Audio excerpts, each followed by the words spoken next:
Oh. Did you hear that?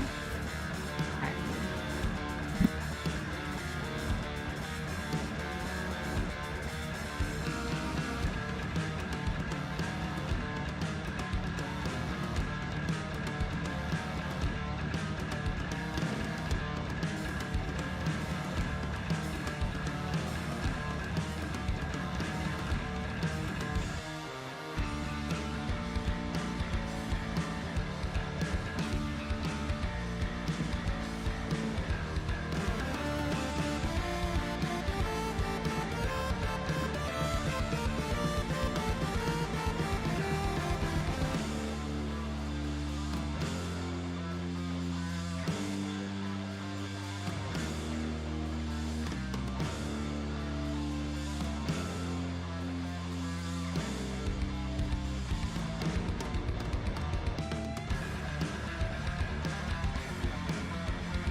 Good morning. Happy time zone. All that stuff. It's Friday. Hooray. I should have more energy, but the week has been exhausting, so I don't.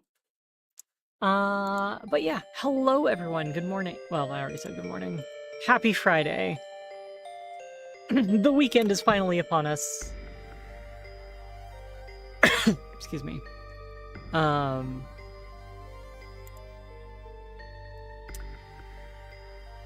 We're still working on this stuff. I did resurrect an old project though. I think I will show that also. There's a project that I very descriptively titled "Messing Around." Just kind of made it a pain in the ass to find the old project files. I wrote this back in like Joe.4.3. I think I was playing around with a new navigation system and stuff, and it's basically like, let's see, what was the keybind for this?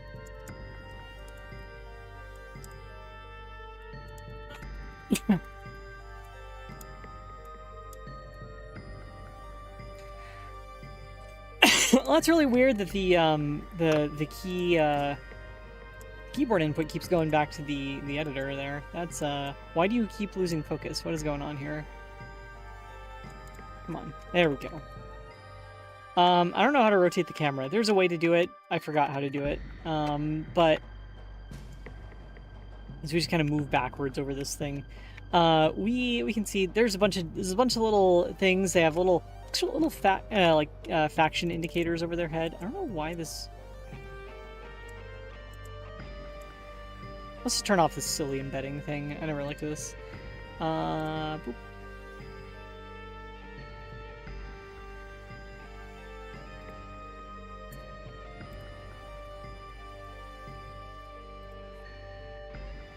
What you making in? Well, we were making a game a long time ago. There's like a way for it to like switch into a free cam mode here, and I don't remember what it was. I managed to get it in accidentally at one point. Give me a second. Free cam drone.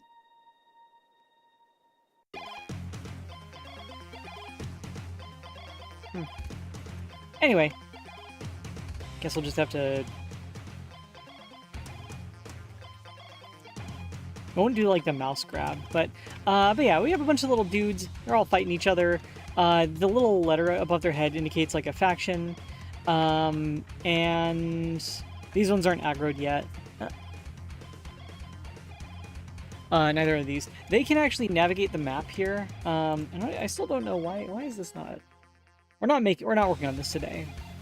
Anyway.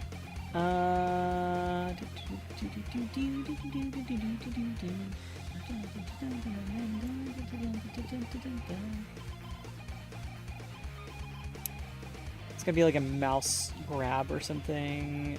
There it is. It's Alt. You gotta press Alt. Boop. Which is funny because I'm pretty sure it's a keybind from a game that I worked on. I think it's Neverwinter, right? In Neverwinter, you press Alt and it switches between one thing and the other. It looks like we don't have any collision on. So yeah, we got these little guys. They're of the B faction. They're shooting at the guys of the A faction. Just kind of a very, very basic setup here. This person is very, very confused, and the pathfinding doesn't work perfectly for the navigation agents. This person right here is navigating a complex maze. A little too complex for them, it turns out. I think it might actually just be wandering. There used to be like some group of critters that would like nav from one end to the other, one end of the map to the other at the very start. I can't remember. Maybe we just have to see that at the very beginning.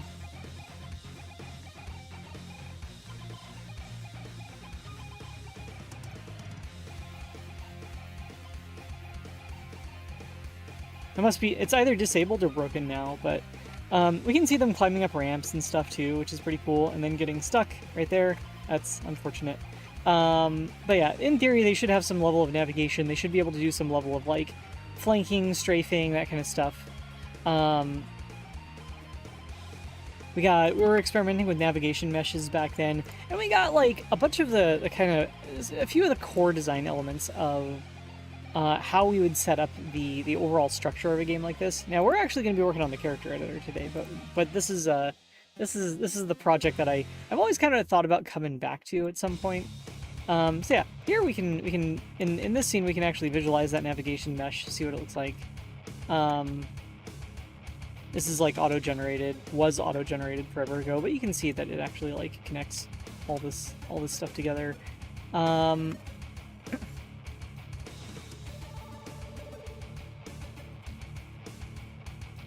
Well, most of the stuff. Some of the stuff is completely disconnected. But, yeah, I think...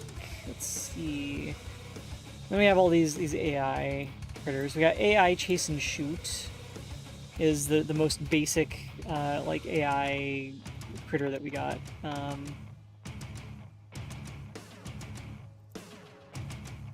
AI Chase and Shoot.gd is just... This is the code behind it.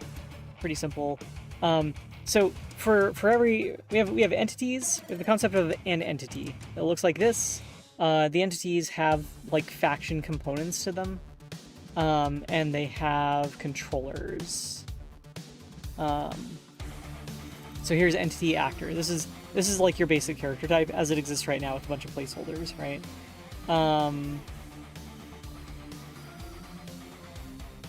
And then this is the FreeCam drone, which is the one that I was piloting around. So I think FreeCam drone is derived from, what's the parent type of this one?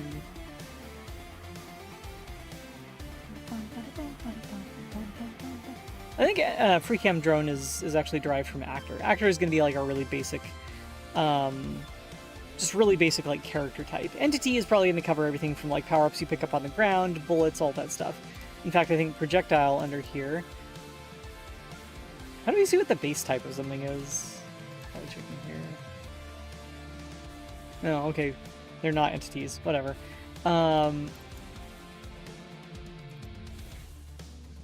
Oh, we can see right here. Entity actor. Yeah, it's derived from entity actor. So, and then projectiles derived from character body 3D. So yeah, we got entity, we got entity actor, which is like a character, and we got entity FreeCam drone, which is a specific kind of character. And then, so all these things have attached to them a controller, or if they don't have a controller, they're not going to do anything. The controller is just a script. It's a node that gets on there. And it does this.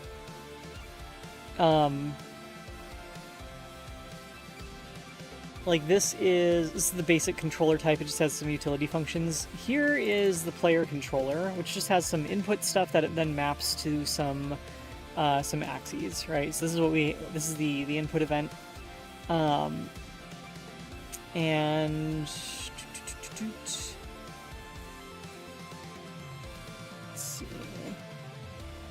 yeah, we got this pitch input and yaw input. So basically, on the actor, we send it an input. We send the actor an input. So if we go back to the actor type, we can see that actually has these values. Oh yeah, this is the basic actor type. This is the entity type. This is the actor type. This is has the skeleton of what's, not to be confused with skeletal animation, but of something that's supposed to act like a character. We got pitch, yaw, we got some movement input, whether or not a jump is queued, whether or not it's shooting, and then some temporary cooldown things because we were gonna handle those differently somewhere else. And then health, like hit points. We got a few utility functions, take damage, we got a gravity setting, we got jump input, pitch input, yaw input. Basically, the controller will feed into these functions right here and tell it what the input is. And then it'll set that input right here. And then if we go down to the physics process function, all of the input is then processed into actual movement. And then we call move and slide, right? We set the velocity or the forces or whatever we call move and slide. And if we're shooting, then we have this little temporary code to handle shooting and stuff. This is gonna be migrated to like a child class later on. Do you like Doom 2016 and pass the shooty ball? So yeah, this is like your basic character type, and we have functions to get the controller. The way the controller actor setup thing is here is stuff that I learned from Unreal, right? So if we go to FreeCam drone, this is derived from that last class, and now you can see that all we do when we get mouse input. Actually, wait. Sorry. The controller for the player just maps those inputs to inputs on the entity, and the FreeCam drone will override the physics process with something with a lot less physics and just moves the thing around instead of the basic version, which has all the physics and stuff. So now we go into the controllers. So like I was saying, this is the basic controller type. It has some utility functions for handling the inputs. If we go into the player, it has just mapping those inputs directly. And if we go into controller AI, then we got a bunch of like AI utility functions here. I'm actually gonna go into the chase and shoot first. So this has like a little state machine in it. Actually, I think the AI object thing here, this one has a state machine, right? Get current state, jump to a different state, tick the state. and this will just basically call a thing. The state machine on an object. So there's like this states variable, which just maps string names to like these state objects. So if you look at the AI chase and shoot, and we look at the states, it creates all these. AIVM state. I don't know what that is yet. We're gonna find out.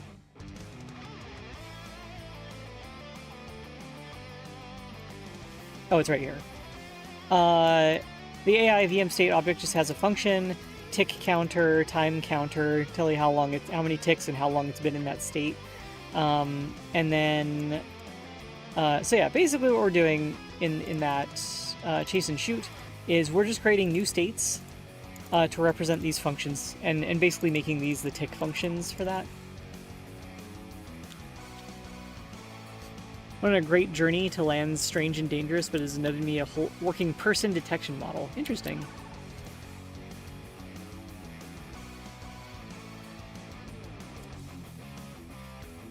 Anyway, you can see that despite the fact that this is like an ancient project of mine, again, this is like Joe.4.3 stuff,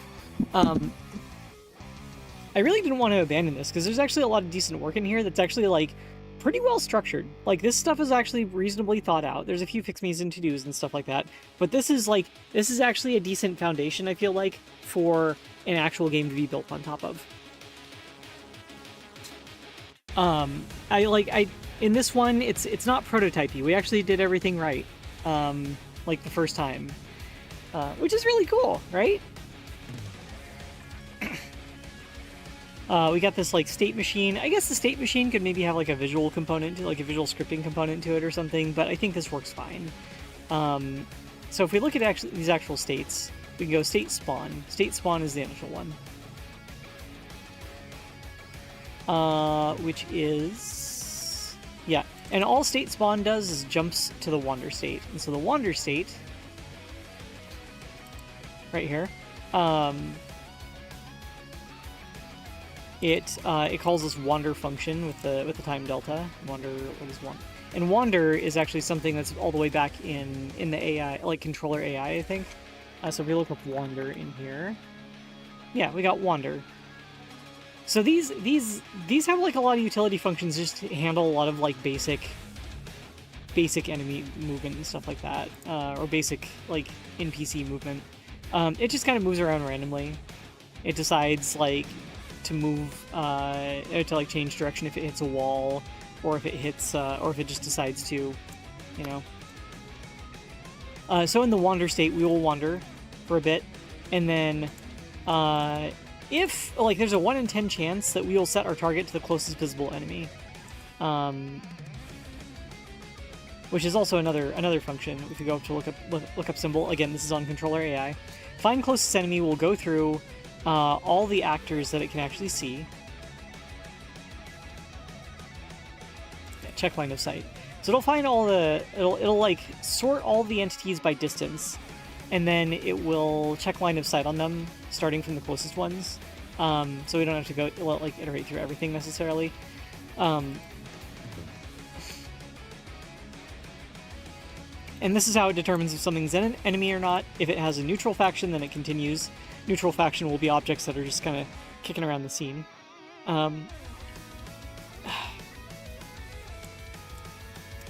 If it's the same faction, then it will continue. Otherwise, it'll add it to the scene. So we should probably replace this with like an is-enemy check for a little bit more complicated factional relationships.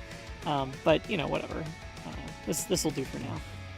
So yeah, find closest visible enemy is a thing on the base AI type. So if we go back to chase and shoot, it'll set the target to the closest visible enemy. This will return null, I think, if there's nothing available for it. And in that case, we don't have a target. So if target temp, what is target temp? Oh, target temp is something way back here. This sets the target in a very like Doom kind of way. So this will actually allow it to switch targets too, I think. But it's temp target, yeah, target temp right there is something on the. It's another temporary function for that.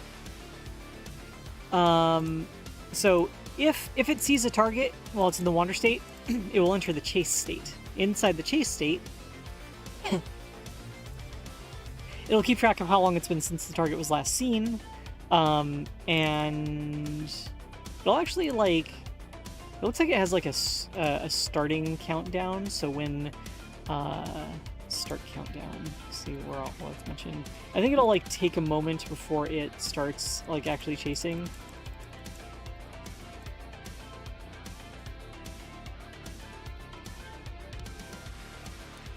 I have to work around level geometry not being there for some heckin' weird reason. Oh, okay, yeah, it needs to, I guess it needs to load in the level geometry or something first.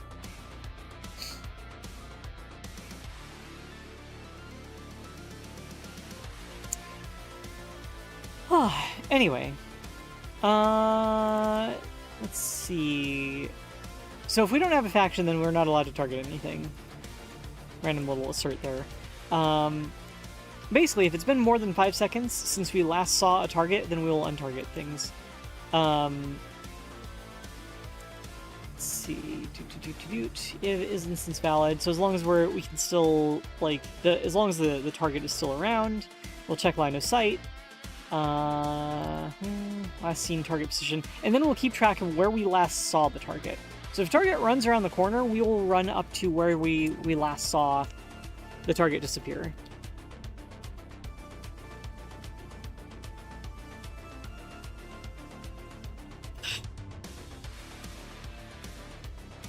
This will let us, like, pursue enemies around corners and stuff. Reset time since target was last seen. So if the target, if we're close enough to the target, then we'll start strafing. So so we get within, like, shooting range, and we can still see it, we'll start, like, strafing around the target. Again, this is another function back in the AI, like, controller. Otherwise, we'll chase the target. And then there's a 1 in 100 chance each frame that we'll shoot. There's no cooldown or anything, we just have a 1 in 100 chance to shoot. That's how it is right now, that would probably change. And then the rest of this is like navigation stuff, I think. Which is probably things that we would want to... Oh yeah, they actually have the navigation agent is something that's not normally on a controller AI. This is specific to the controller AI shit. Oh wait, no, it is. It is navigation agent like that. So yeah, the rest of this is navigation agent support. From the shoot state, do we jump back to the which state do we jump back to? We jump back to the chase state after that. Oh, there's actually a cooldown right here too. After we've shot, we will...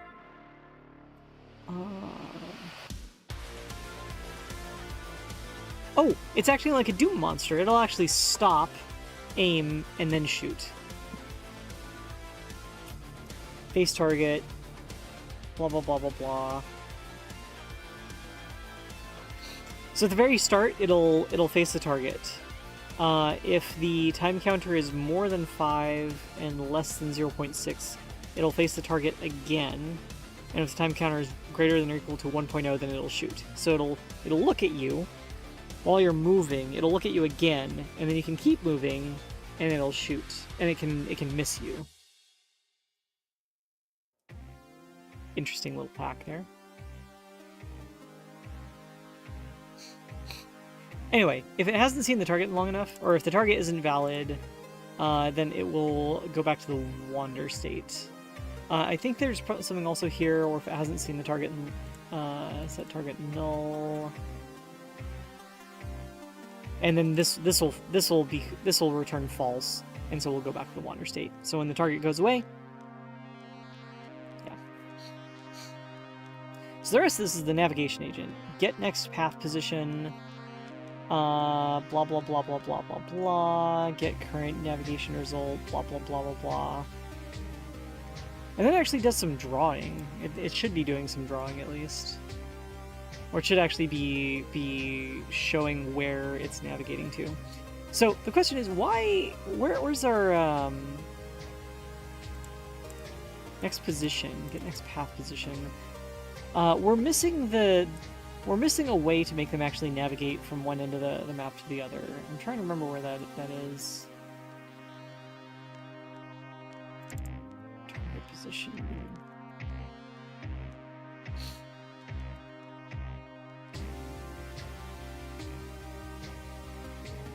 I think it might actually be on the test map itself.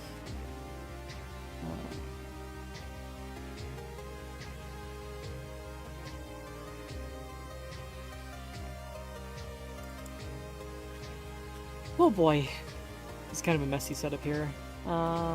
Entity Actor 2?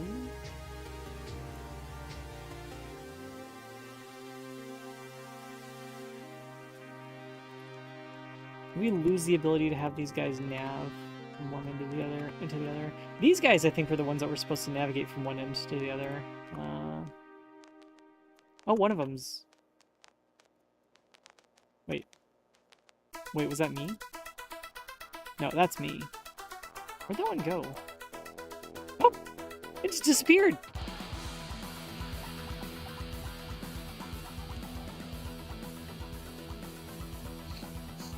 These guys are navigating somewhere. So yeah, how do we set that navigation? Because like in this code there was a way originally for them to have like an initial position they were going to, and that's how I was testing the navigation. I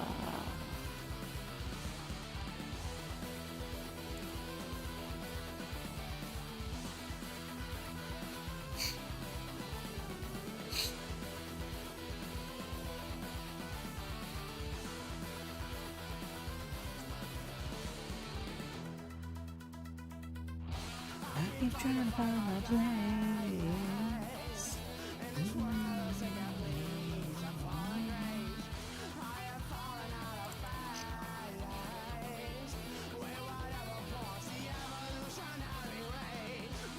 Let's die, I'm not scared.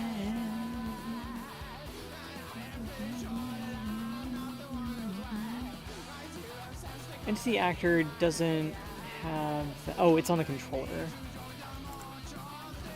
Controller AI. So the basic controller type doesn't have it. Controller AI does have it. Navigation set target position. That's what we were looking for. Is not called anywhere.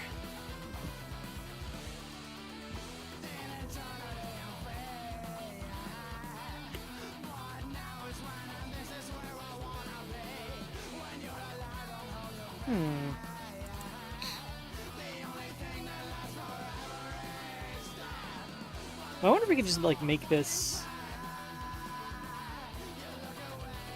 Alright, I'm gonna add a, I'm gonna add, like, a navigation target in the level. I wanna see that this is actually still working. This level, let's see... Actually, a lot of them really aren't moving... Oh, wait a minute. A lot of these guys don't actually have AI controllers on them. Yeah, some of these are just dummies. Kind of like me. Yep, all the ones that aren't moving here are yeah, okay. That explains that. Explains why those guys weren't doing anything. Cool. Alright. Explains that then. Why do you disappear? This one doesn't even have a controller attached to it.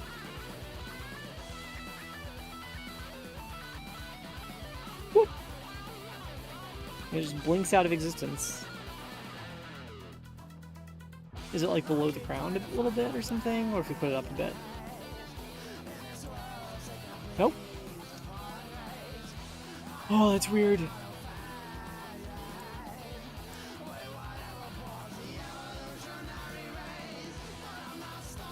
Navigation server navigation map query failed because blah blah blah blah blah blah blah. Oh, we got our wander function. Let's see.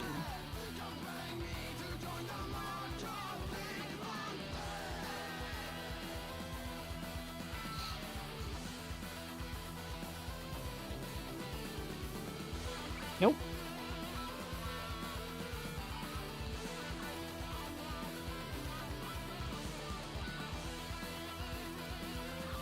That is very creepy.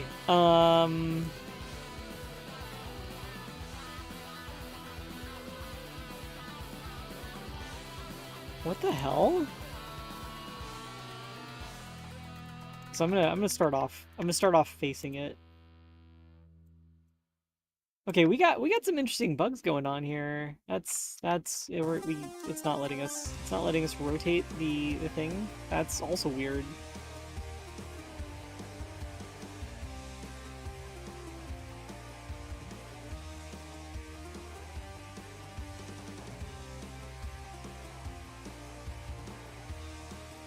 Is everything, like, facing that direction by default? That's, not a fan.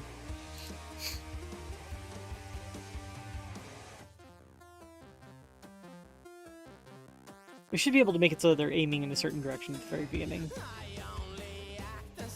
But there's a yaw value here. I guess, you know, in the ready function, we'll set the yaw value.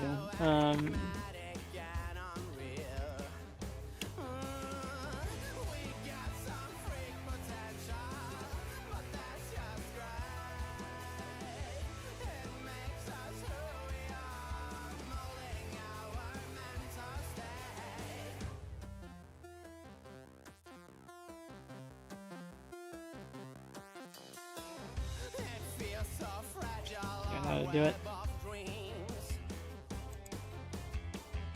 There we go. Now we're facing the right direction. That guy still disappears though. I don't know why. What are you making? We are making. Well, I'm working on. I'm trying to resurrect a very old prototype.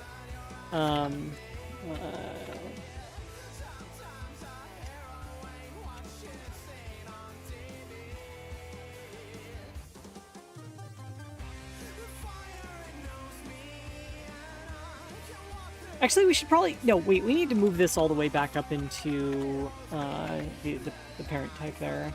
Hunk. There we go.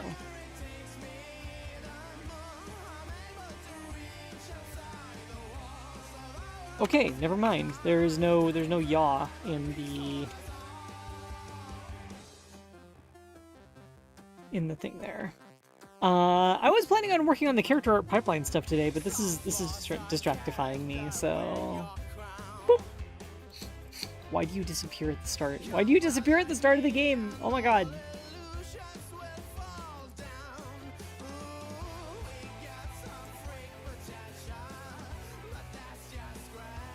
Faction Blag.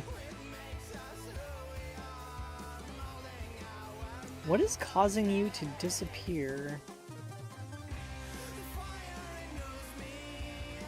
There's nothing in the... It's a basic entity type. It has no controller.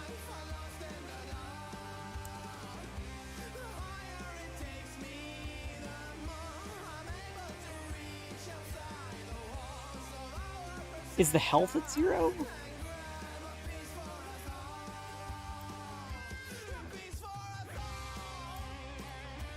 Here.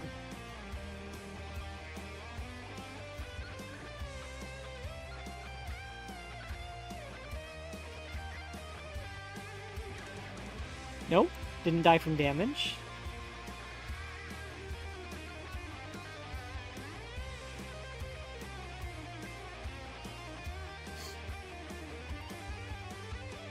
That's just the projectile type.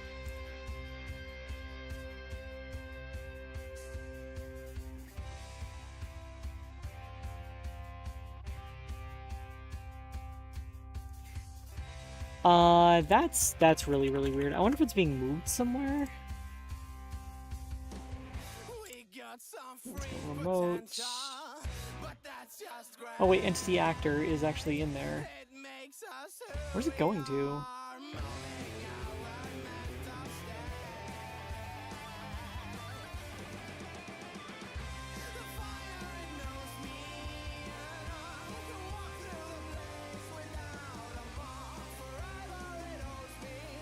Oh.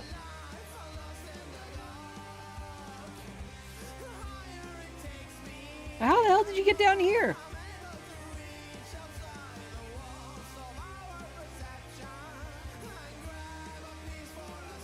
What the hell?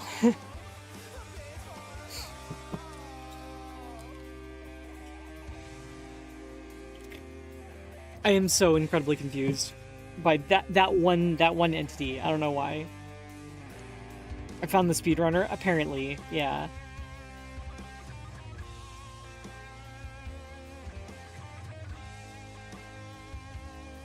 Working flawlessly.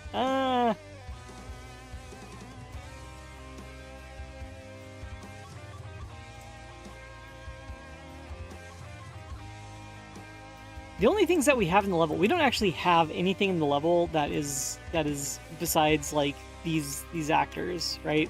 We don't have any like level logic or something that could be affecting that. Here's what I'm gonna do. I'm going to duplicate this. Test level, find the thing. We're gonna hop in here. We're gonna delete everything except for that one actor. Delete all these guys.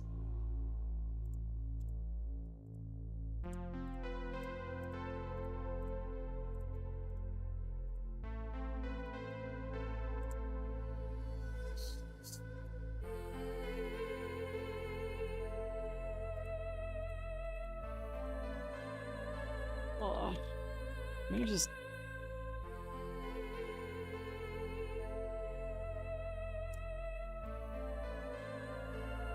What was that thing they're on?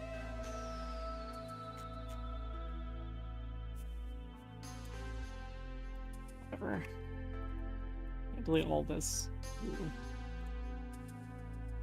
We deleted the sun. Alright, that's probably not a good thing, but we've limited it to boop, and it's gone. Actually, wait, did it?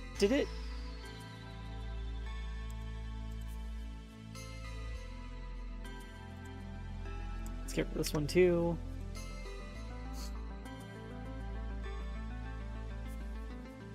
We have very few objects left in the scene. It's just the player, that thing, and there's nothing different about that one though. It's just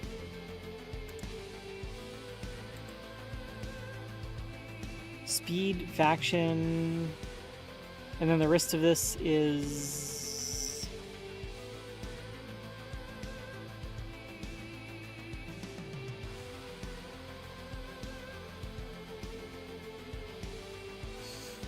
the rest of this stuff is at defaults. What the hell? How do I move it?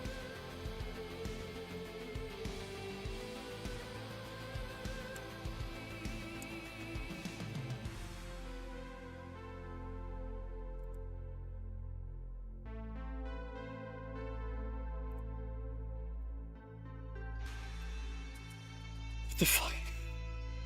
What the hell? Oh. There it is. What the heck is this?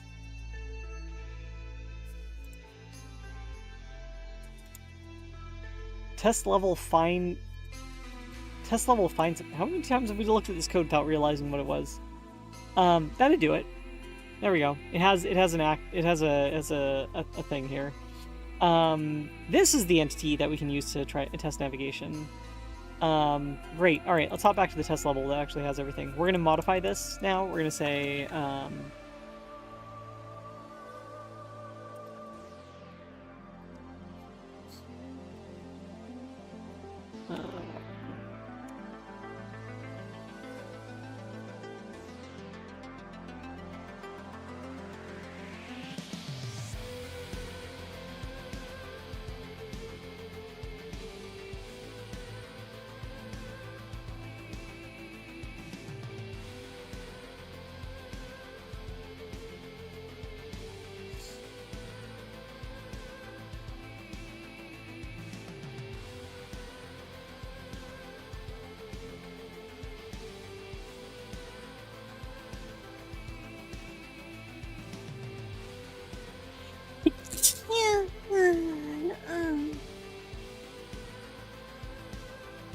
navigation set target position. There we go.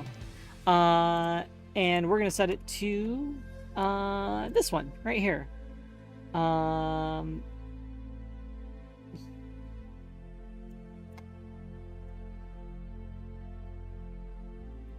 Actually, let's add an object. Let's say add a child node. We're gonna make it mesh instance 3D. We're gonna make it a cylinder. It's not gonna be collidable. We're just gonna make it a cylinder. Raise it up off the ground a little tiny bit. And then we're gonna call that target thing.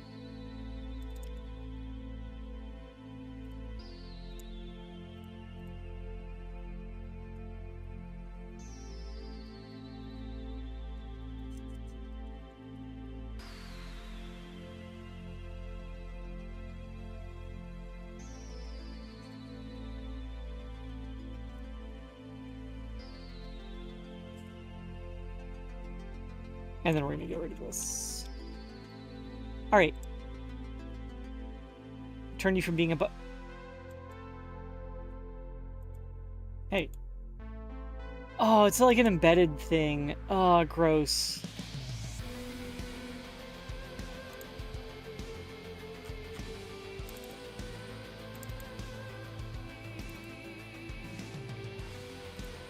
We really had that be like a one-off.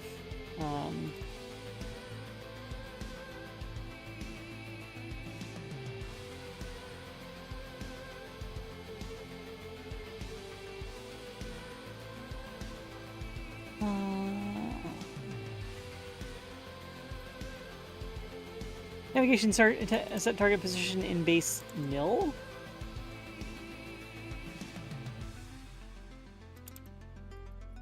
This one?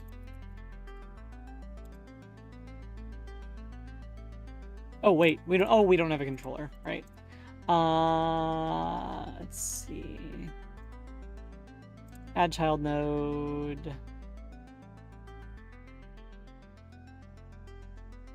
Does the basic like character AI type include a navigation thing? Probably not. We're probably gonna have to make this a chase and shoot one.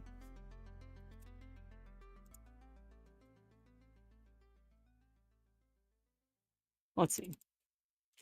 Because we'd have to like make a state for it and everything.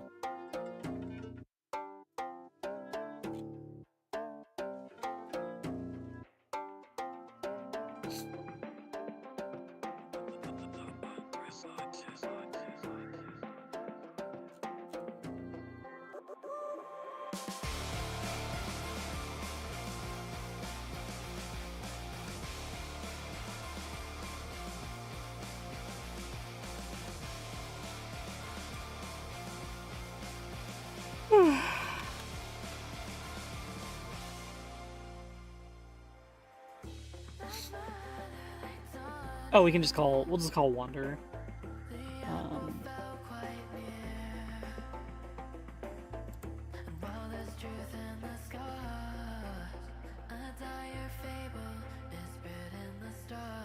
There, we don't need to have any like weird state management if we're just doing like a one-off entity like that.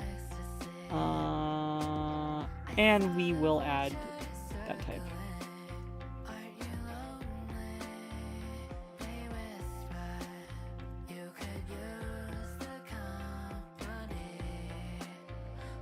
All right, let's go.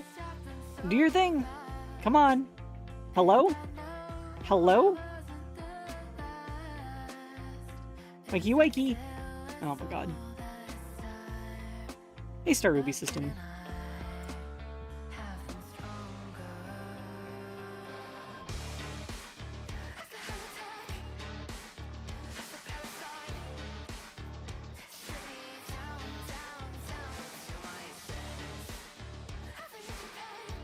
Wander. We're gonna have to actually make like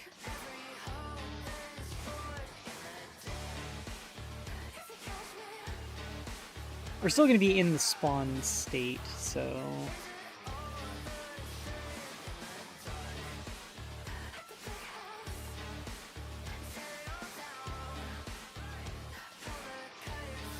oh no, that's state do nothing. Okay.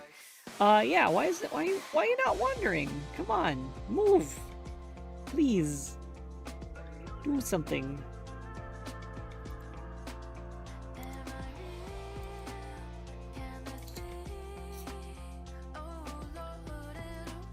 Apparently this code's a little bit more fragile than I thought it was going to be. That's too bad.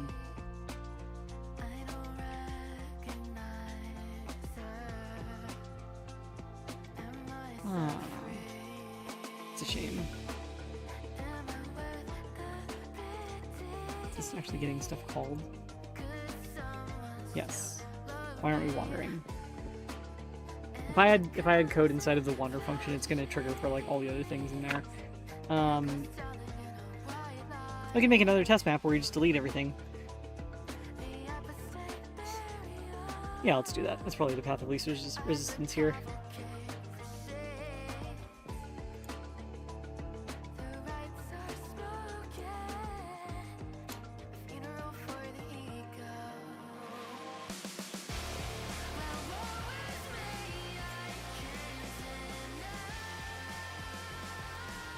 Alright, here's our test map, and here is us deleting everything out of the middle. And that thing. Should just leave us with the player, the thing, and the target. This is not the correct map.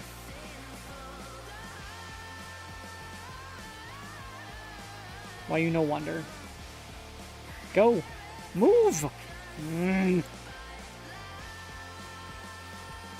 Well, now we can start instrumenting the wander function, I guess. So whatever.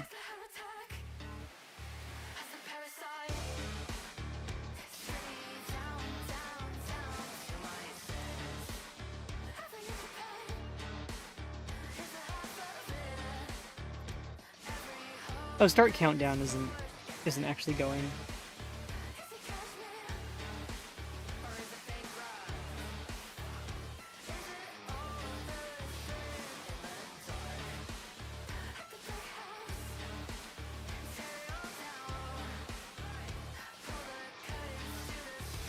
Ah, okay, because start countdown, got it. Right, start countdown doesn't, yeah.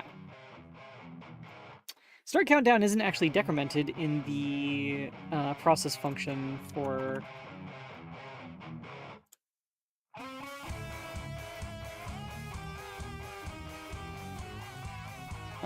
this process.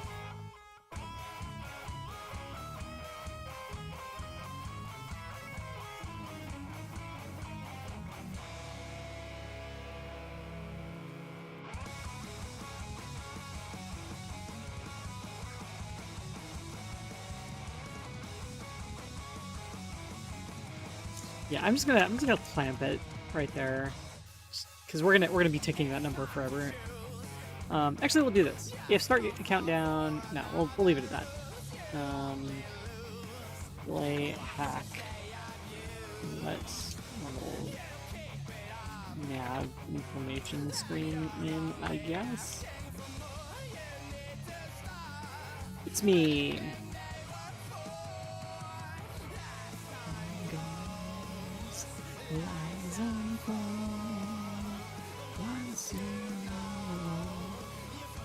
Okay, and then we made it to the actual wander code, and there we go, we're wandering.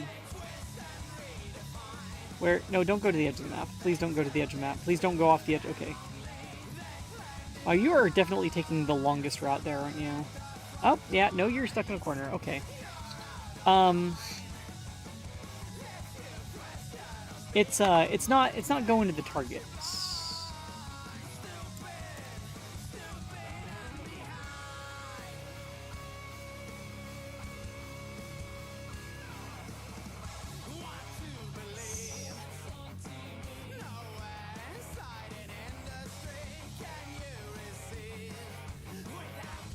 Because it should actually be navigating now, I think. Let's see. Navigation set target position.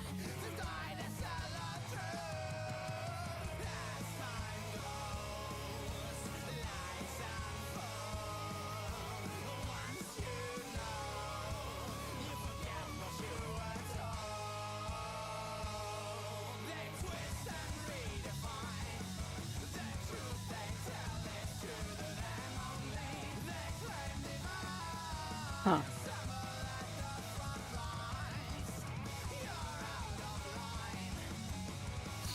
There's also this immediate mesh on it that's not getting updated, so I think we're probably not getting navigation data before then anyway. Like right here, right?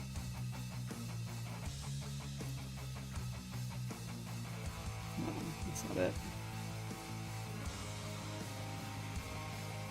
Oh, here we go. Oh, it's in the like the chase state where it actually does the navigation. So that's the, let's see, normalize, next position, blah blah blah blah blah. Get current navigation results. Yeah, so all the pathfinding stuff is right there. Frick.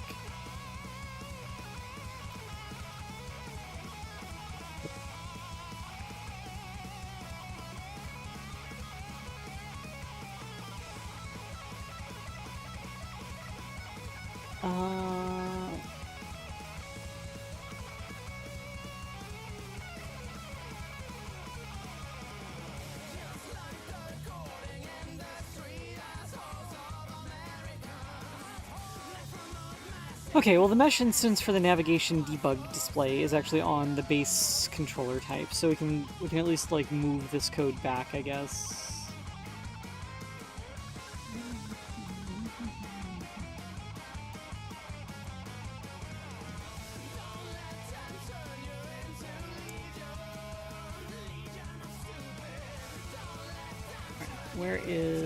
Where's our wander function? Make sure it's safe. Finish up this code. Got it. Got it. Okay, so actual next point is not actually used anywhere here. Okay. All right. That explains it. Cool.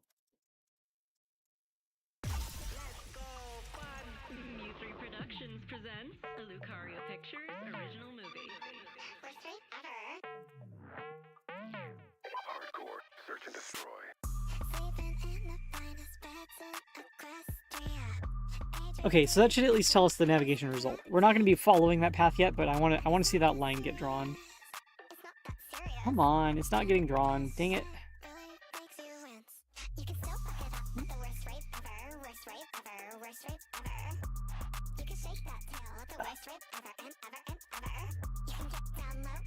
Nav path is nav path.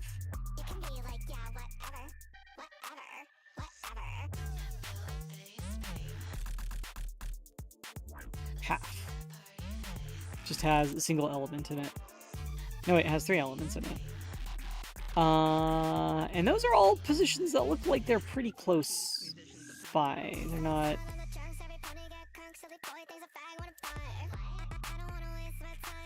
Let's get... That is the wrong project. Let's hop back here. I wonder.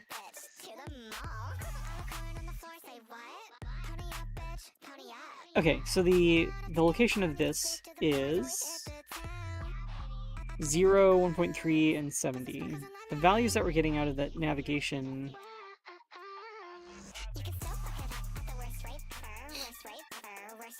are pretty far away from that. That's not good.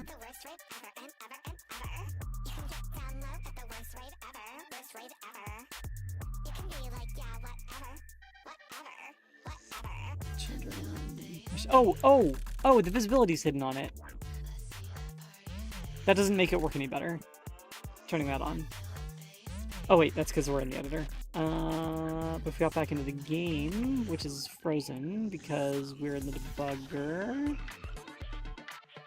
Again, wrong project. Going.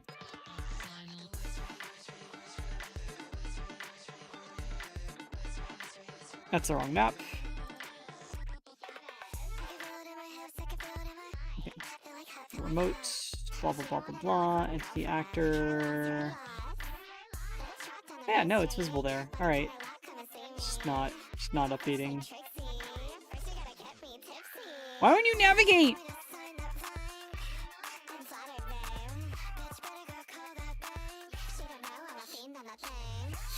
Wait, is it navigating? No, it's not. It's just wandering. Why won't it?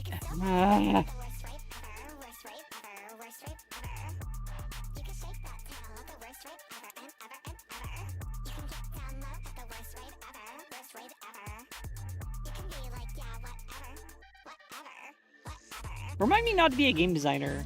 Remind me to continue just being a graphics programmer so I don't have to deal with this stuff anymore. It's not even hitting the code that says nav path. What the hell? Actually happened to a treacherous friend of mine. So we're already extra happy. That's the wrong code. That's the wrong code. We're looking at the wrong code. Yep. This one. Nav path.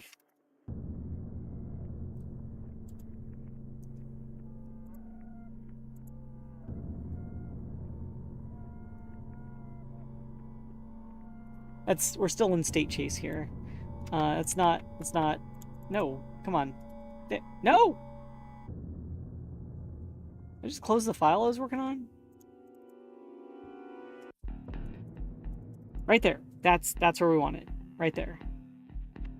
Okay. Should print nav path out.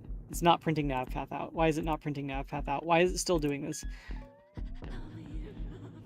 It's because we're still in strafe target. What the hell? I think this editor is definitely gaslighting me at this point. Okay. Where's the water function? There's water.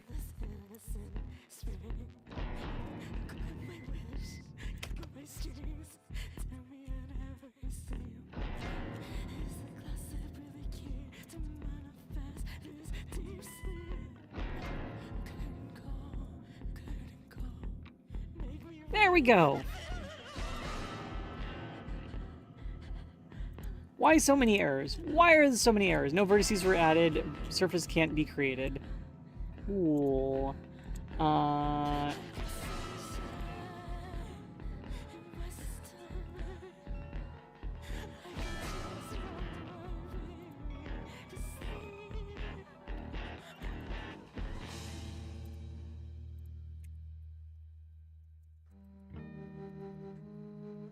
So it's not hitting this. Make my screams count for when they find you.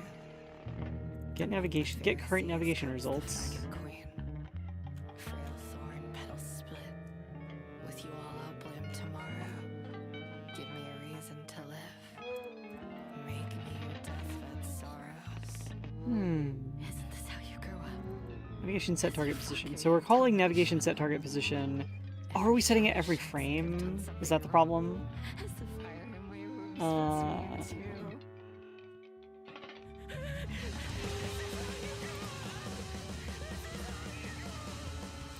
turning the music down a little tiny bit. Oh, it stopped. Okay. Navigation set target position. We are calling it every frame. Should we just do that in the ready function?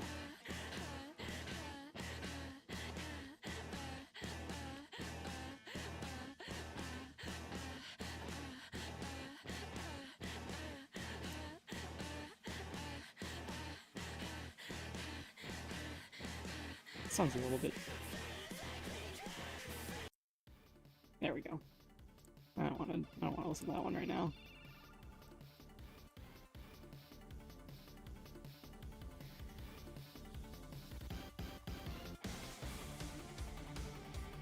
Oh, are you navigating yet? Please tell me you're navigating. Please, please, please. You're not updating your navigation mesh one way or another. But where are you going? Where are you going? You going straight for the target? You doing it? You doing the thing? Come on, let's go, let's go, let's go, let's go, let's go.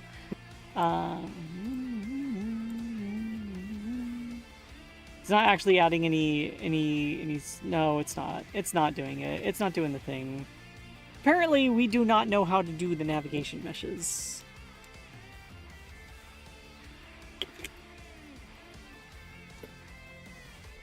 We're gonna have to go back to basics with this, aren't we? Make like a new prototype.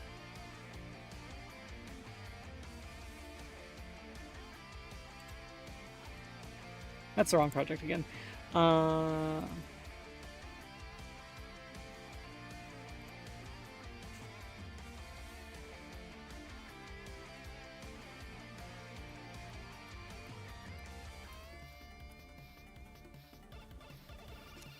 Get current navigation results.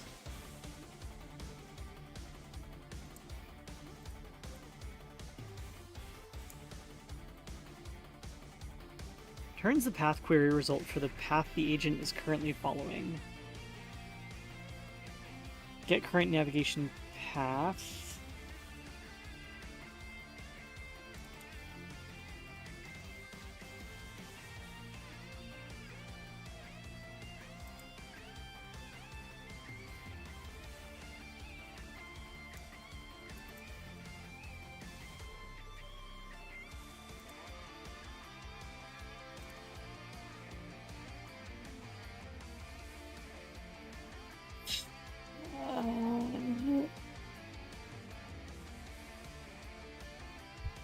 Did they change the way some of this stuff worked in the newer version?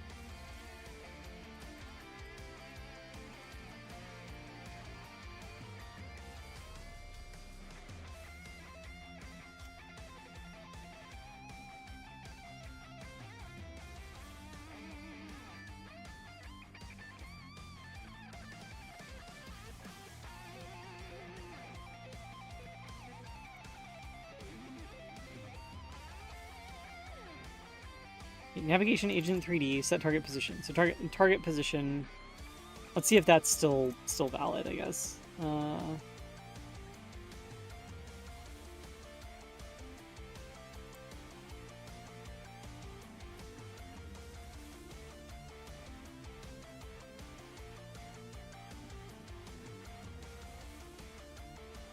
If that's changed, then we'll know something's wrong. And it's being, like, reset elsewhere. Nope, target position is the same. Okay. Target position... Is there, like, another function call that we just have to do to actually get it to do the navigation?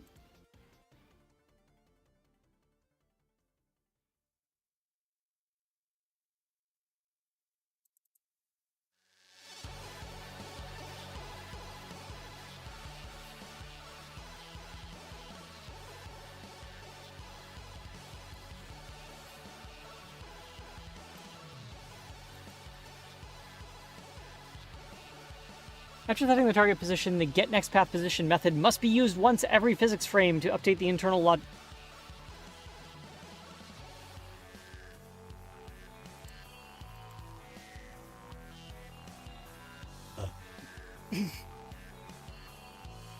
Well, I guess we have our answer.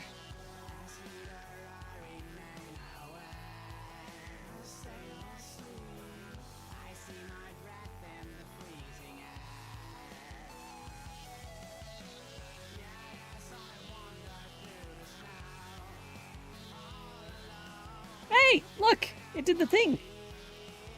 Look at that! Oh my goodness! Oh my goodness! Oh my goodness! Look! Look! It has a path! It has a path, and it's not following it because it's a stupid goober. Finally.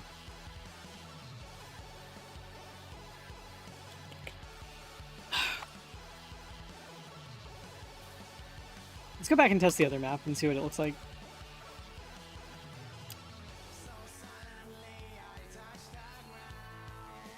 So yeah, none of these guys are using the navigation system currently at all. So it's really just... Yeah, we're reintegrating the navigation system here, like, a lot.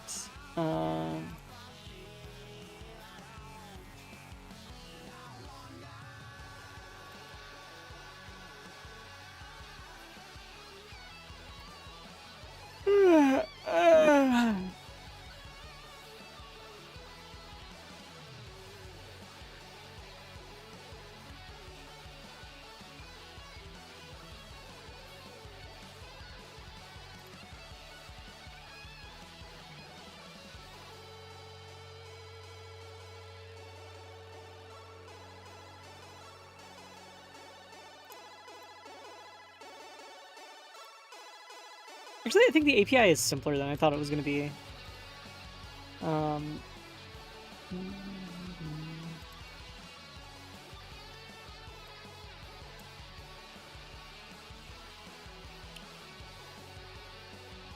wonder if we should call get next path point here.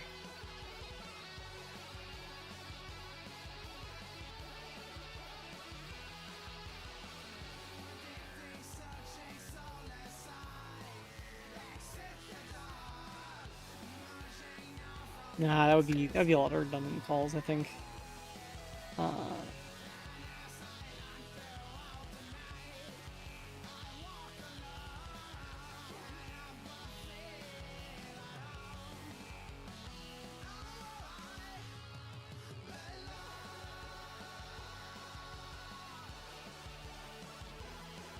I guess we should make a separate, like, follow navigation.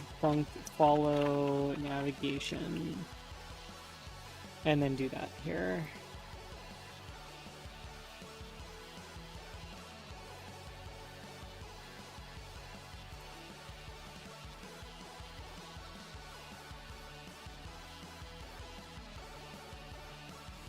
Wait, actual direction is... Wait, no, it should be following the map.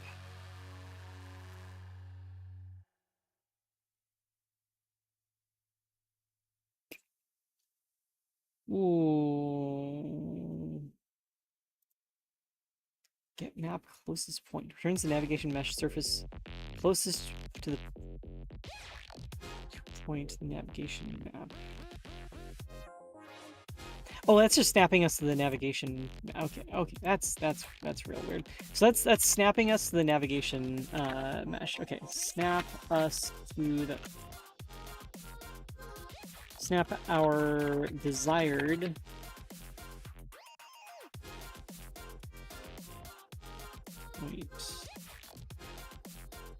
wander target to the navigation mesh.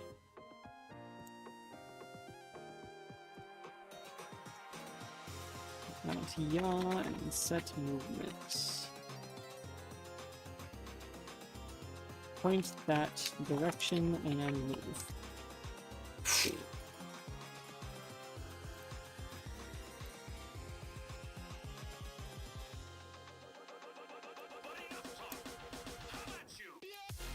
Okay, so this one, we're gonna get the next path position, and then we are going to blah blah blah blah blah blah blah. Actual direction. Actual direction is going to be.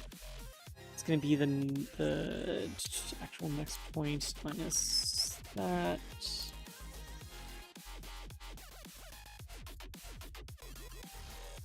Our next path position. Start vector 3 is gonna be that.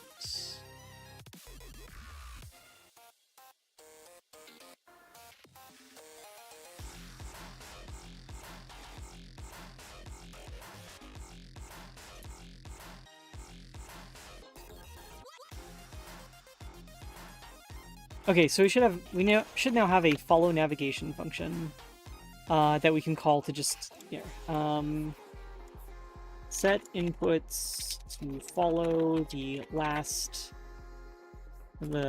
navigation to the last point set by set, what was it?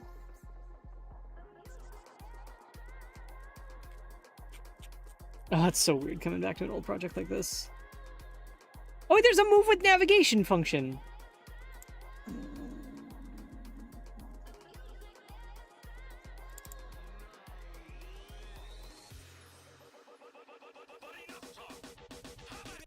That's wrong, though. That doesn't work.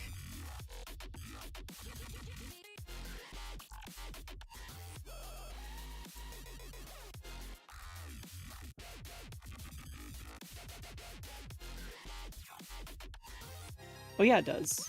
Wait, no, it doesn't. Wait. These are like two totally different ways of following the navigation mesh, and I am very confused. Okay. It's fine. It's fine.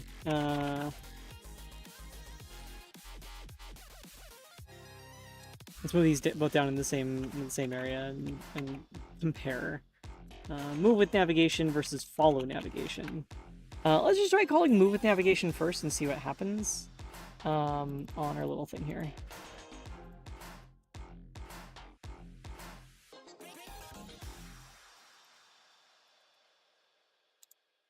All right. It does nothing. It does heck all. Cool.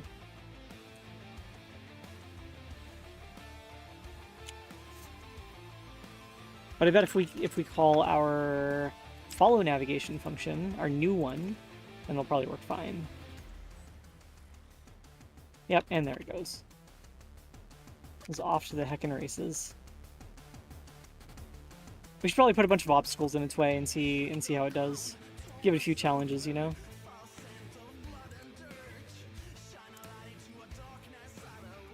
Let's get that directional light back in. Realms and cast, dark souls find ways to pass through the lights. Turn on shadow.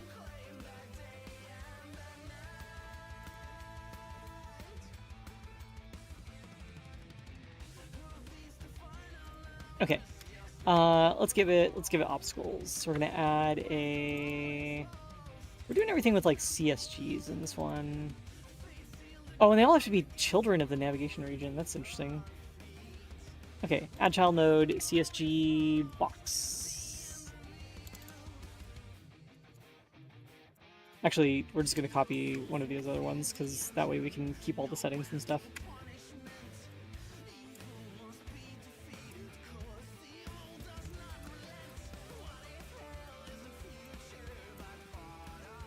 Alright, we're gonna add another one of these right here. I'm gonna reset the transform. Also, this navigation mesh looks like it's gonna need manual recomputation.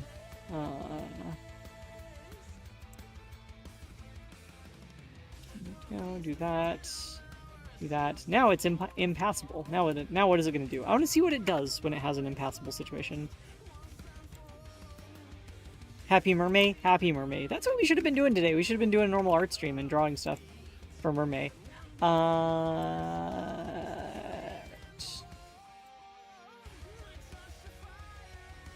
We can do this at runtime, right? The bake navigation mesh.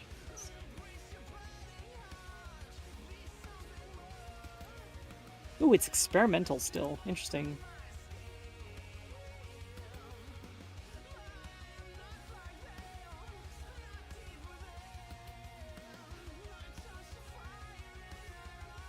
Bake navigation mesh. Nice. Okay. Like how that's a runtime thing. Good. Have a whole May to Mer. I'll get some mermaid art done. Don't you worry about that. It's probably gonna be Mermaid Yuri, just, you know. Fair warning, right? Okay, it looks like this thing is gonna get as close as it can without actually being able to get in there. That's okay. Well, that's predictable behavior at least. I'm actually kind of curious what would happen if we made something that was like this. Well, yeah, okay, that's something that it would be that the navigation mesh says it can go under, but I'm pretty sure it's too tall for that. Let's find out. I think the agent is eventually going to figure out that it can't do that. No? Oh. Actually, it might be short enough. We'll see.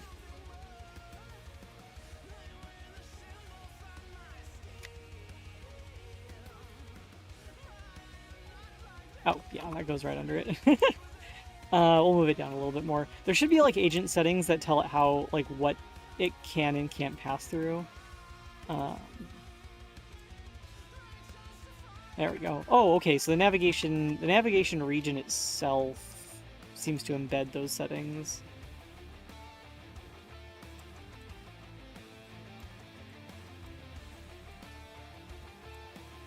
Agents. There we go. The height of the agent is actually embedded in the navigation region. Okay.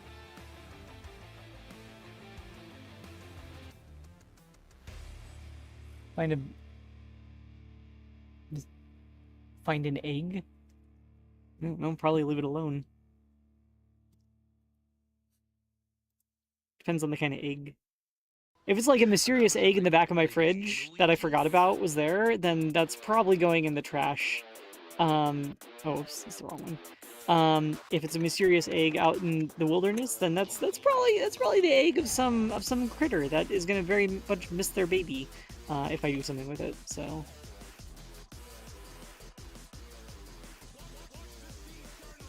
Okay, it definitely won't be able to make it past here.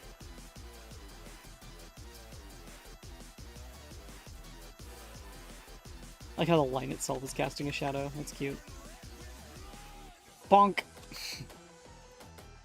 Okay, so the height of these things is... What color are these? How high is the collision area inside of it?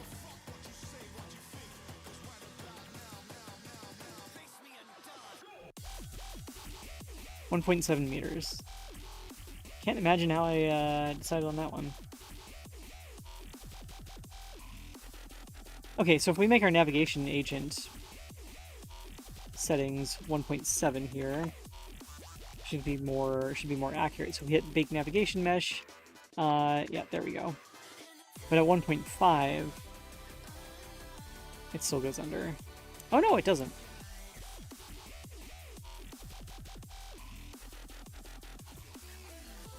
Why was it trying to navigate under that? It should see that as, okay, it sees that as impassable now. Okay, cool. Everything is working as expected there. I'll set this 1.7 just to be a little bit more accurate. Alright, and then we will go ahead and scale this in a little bit. Let's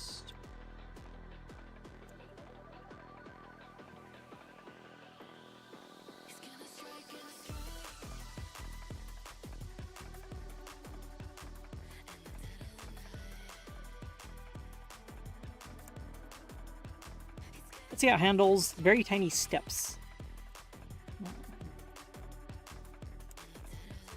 Which should, again, be a thing in here. Max climb 0.25. So yeah, let's hit bake. That is a little bit too high for it.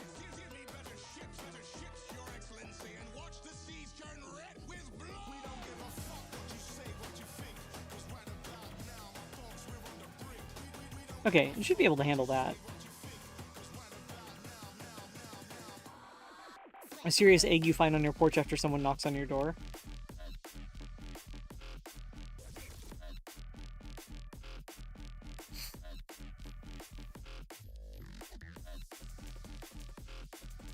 And it's stuck. Interesting.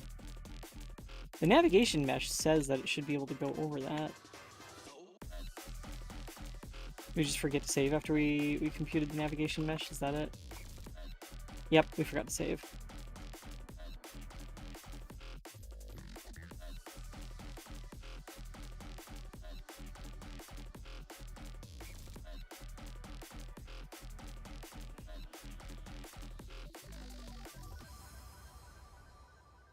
Okay.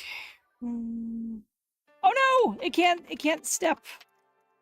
It's stuck here forever. Okay. Well, that's good to know.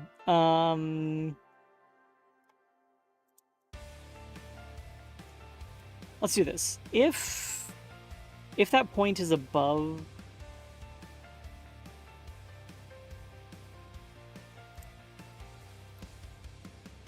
I think we're gonna get rid of this move with navigation nonsense.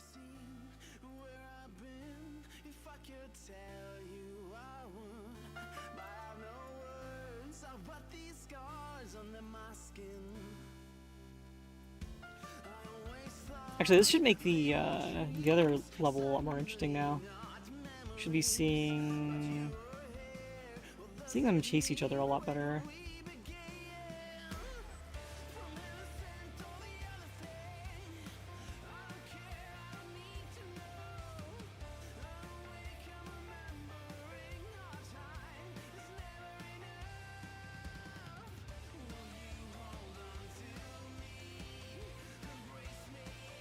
Except we're still not seeing the thing is the entity. I think the entity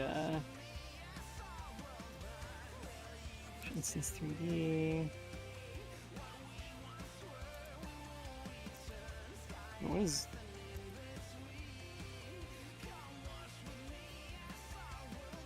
Ah, there we go. We'll turn that on. Now we should be able to see all the navigation stuff happening. There we go. There we go. Now we can see them navigating at each other, trying to... Yeah. No wheelchair ramp. Yeah, that's what it's going to be. That's what I was going to test next. But first, I want to make it so we can actually jump.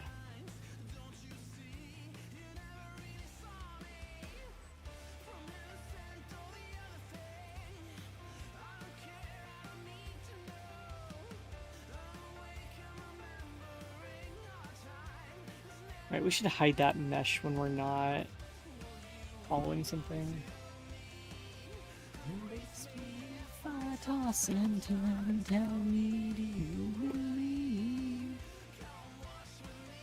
Because what we're seeing right now is when they're not navigating, the line is still there, and then it's still like rotating with them and stuff. It shows what direction they're facing, which is kind of interesting, but.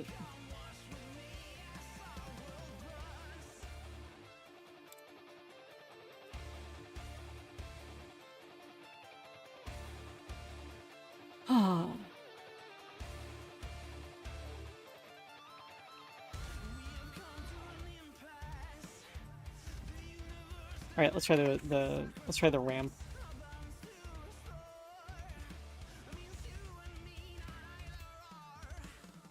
Whoops.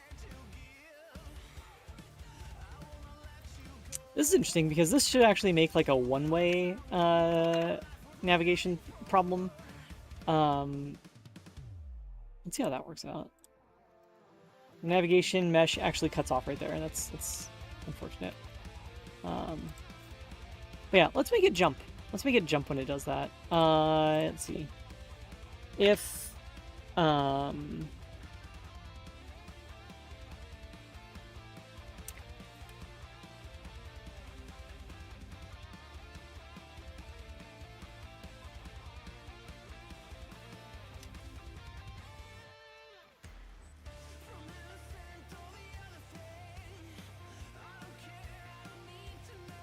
it's that.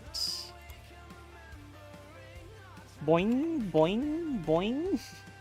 Okay, that's a little silly, but it will get it over the thing.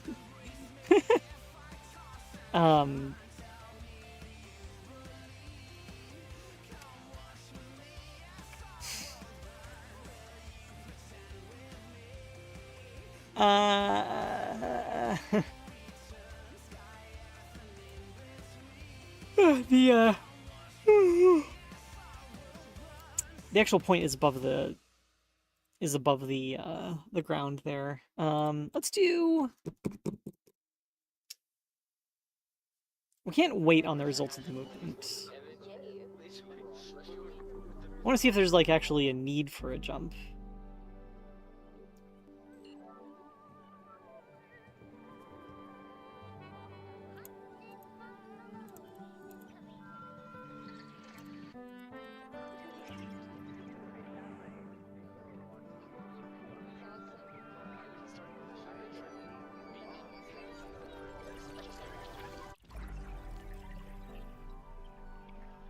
Is there like a get previous path position?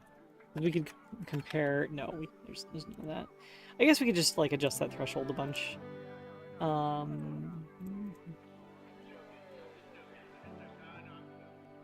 Of course, what this means, if we're just checking the that difference, that means that every time we have a ramp, they're actually gonna jump up the ramp. So maybe we really should wait until we actually get blocked on something.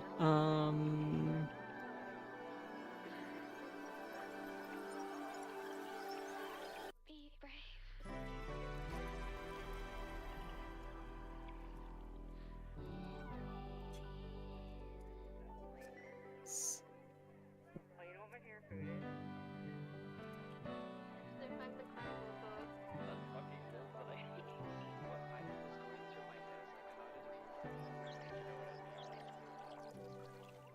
Let's try that. I don't know if that's gonna work.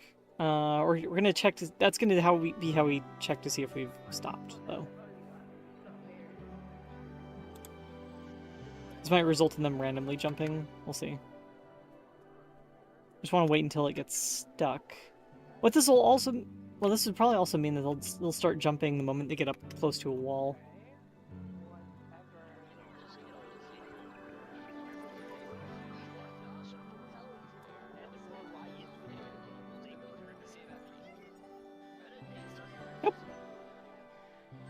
Not bad. Not bad. All right, let's go back to the blocked scenario where it thinks it can get somewhere, but it actually can't. Let's do.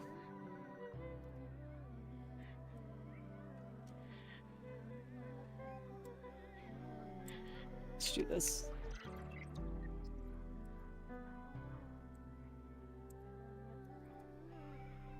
So we haven't rebuilt the navigation mesh on purpose, because I want to see how it behaves when it thinks it should be able to get somewhere, but it can't. We should probably give it like a smaller route to the testing area, or make it start closer. Because I bet what happens here is that it starts jumping when it gets it gets to the wall, trying to get over it. Maybe that's an okay like failure case.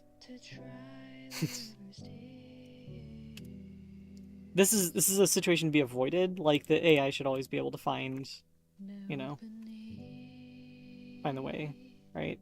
Okay, let's give it a ramp. Let's see how it handles the ramp now that we've given it the ability to jump over obstacles, because I'm pretty sure it's going to cause issues. Am I all the distortion? Or am I what I say? I'm just a scary girl you loved anyway. Just get a slight incline there, you know? Have a good time, man. Have some fun. Having fun is okay. Get some love in your life, whether that be... It'd be cool if it could jump over gaps, but that's not something a navigation mesh is going to be able to easily understand.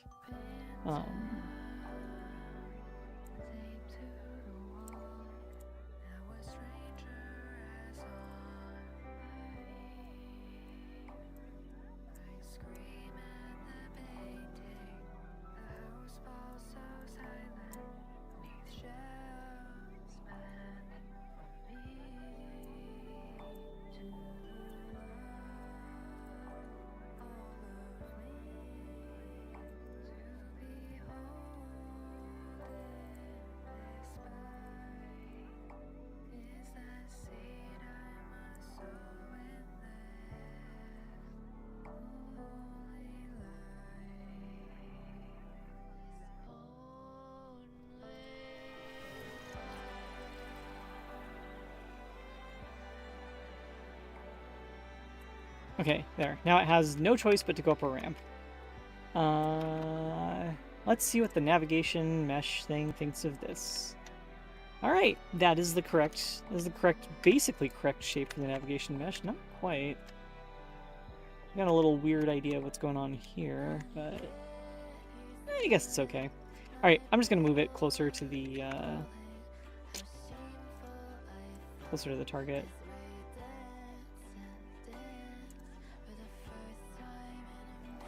Oops, that was the collision shape, not the entire entity. That would be weird.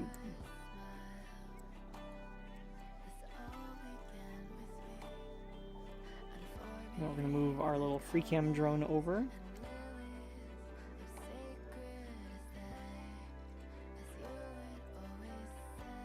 Alright, and jump! And come on, come on, come on, come on, you can do it, you can do it, you can do it! Awesome. We got ramps! Check it out! Alright, let's make life really obnoxious for it. We're gonna give it a steep ramp. We're gonna put the target position, we're actually gonna put it up here.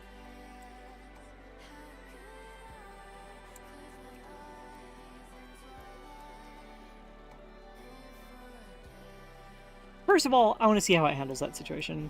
We don't have to rebake the navigation map stuff this time, but we're gonna see how close it'll get. It'll get up there, and I think it might bounce once it gets over there. We'll see.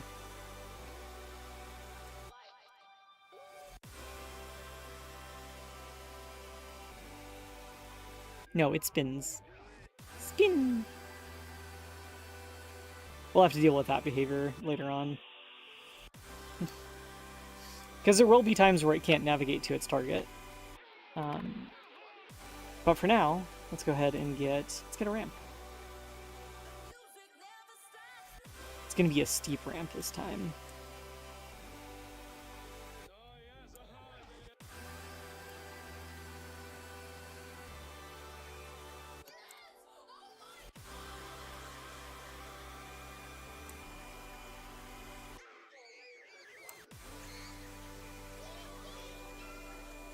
All right, that's pretty steep. You think we're gonna be able to manage that with the navigation? I think we'll do fine. And if it doesn't bounce, then we're really then we're good. If it does bounce, we'll be disappointed, but whatever.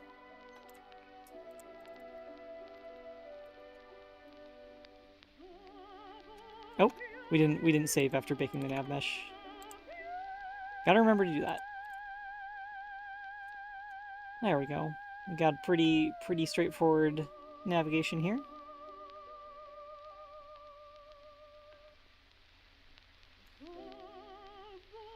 And up we go. And around. And we made it. Nice. Cool.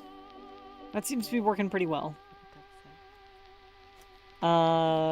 Let's go check out how much code cleanup do we have to do now?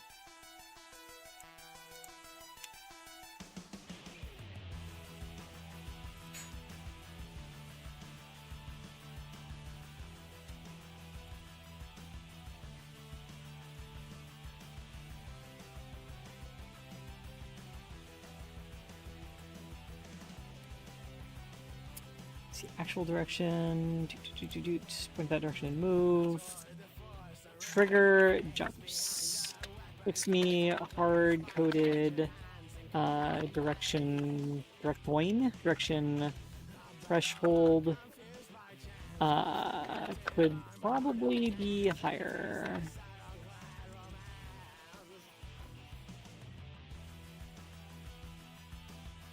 Trigger jumps if the next nav point is higher than us, and we also seem to be blocked from the way.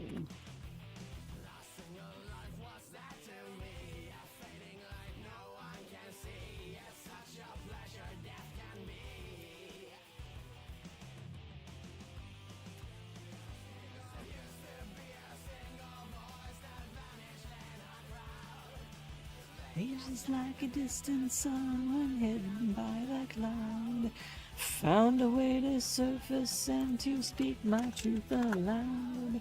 Be powerful, stand fast and proud. All right, I'm gonna make an internal function for all the debug visualization. Debug show debug update navigation.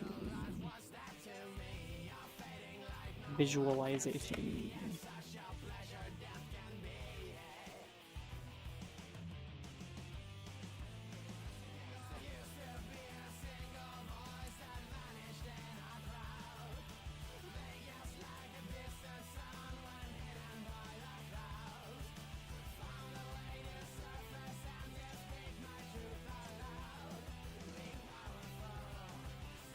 There we go. Use an immediate mesh to display current. Okay. And we need to do this to update to do any navigation at all. Okay, next up is so how are they gonna handle doors? Because doors can be closed and locked and opened and whatever, right? And they might have to navigate around locked doors. And so there's a concept of like avoidance.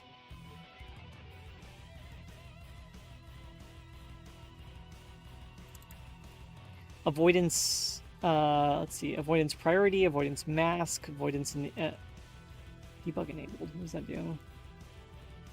Show debug visuals for this agent. What? There were debug visuals already built in? Oh my god. Hold on a second.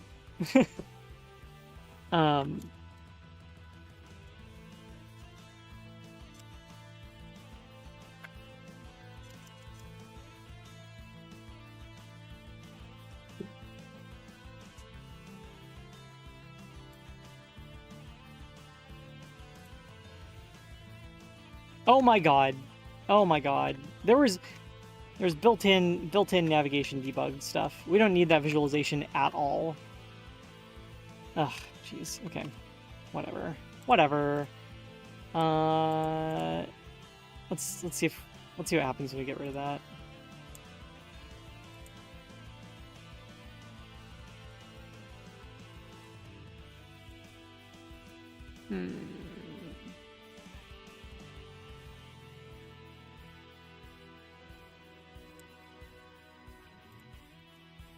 Actually shows it through everything also. It's wild.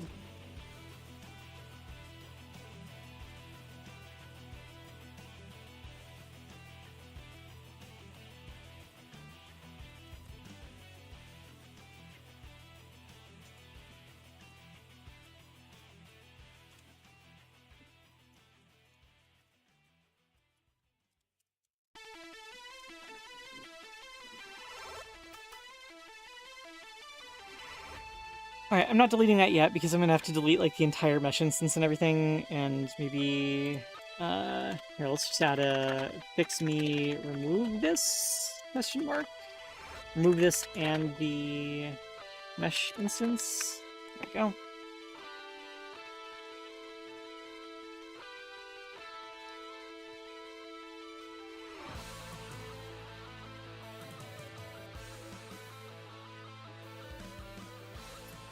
Alright, avoidance. That's what we're looking at. Avoidance mask. A bit field determining what other avoidance agents and obstacles this navigation agent will avoid when a bit matches at least one of the avoidance layers. Avoidance agents. Navigation obstacle 3D.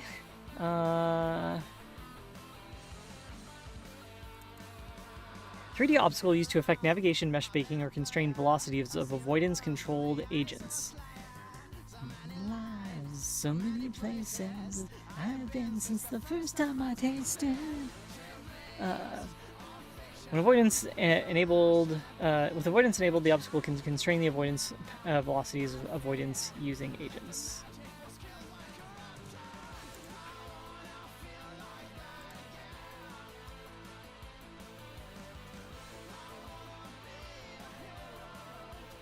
All over again, you're on my side or in my way.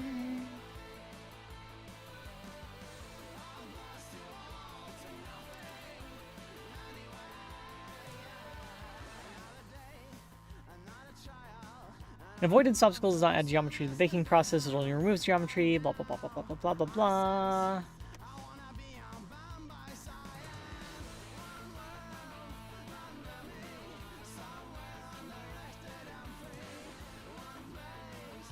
Obstacles and agent avoidance, static avoidance obstacles, dynamic avoidance obstacles. An avoidance obstacle is considered dynamic when its radius property is greater than 0. Dynamic obstacles act as a soft please move away from the object for avoidance using agents. Okay, let's activate that for our AI agent. Oh, ugh. Can't use those words. I'm sorry. That's not what we're talking about here. We're talking about a different kind of AI, right? Just want to be extra clear about that.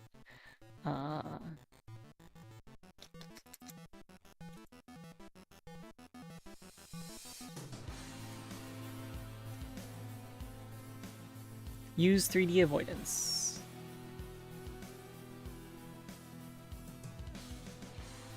Take place in there. Oh, okay, that's for a different kind of thing.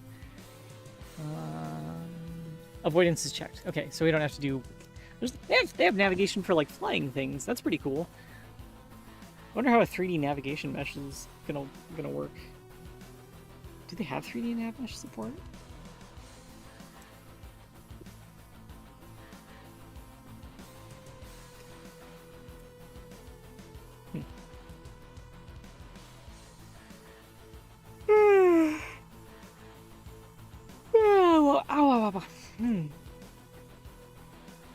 So avoidance is already on. So in theory, all we should have to do in that map now is add. Let's add an obstacle, right? here. Does it have to be a child of the navigation region? Let's just add it out here. Navigation obstacle 3D.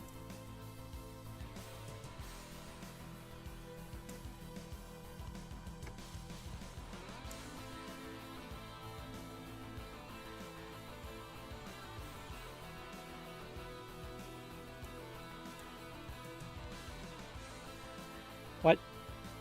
Oh god, it has like a shape to it. Did not want to do that. Did not want to do that. Okay.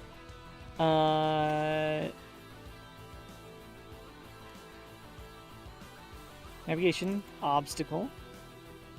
We don't want to. We can set the radius to 1 meter, and then we're just gonna place it not.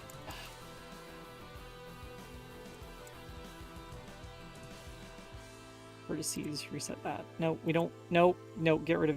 Nope. I want this gone.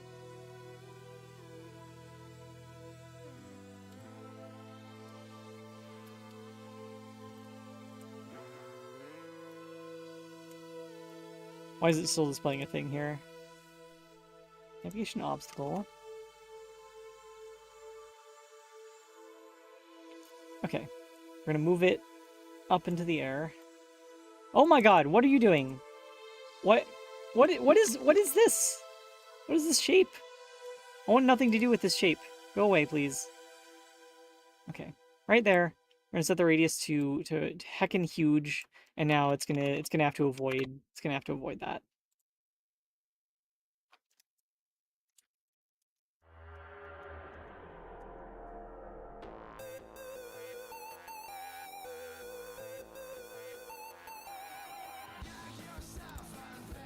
It didn't avoid it.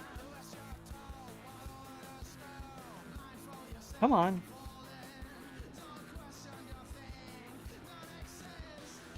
Okay. We'll make it a child of the navigation region and see what that does.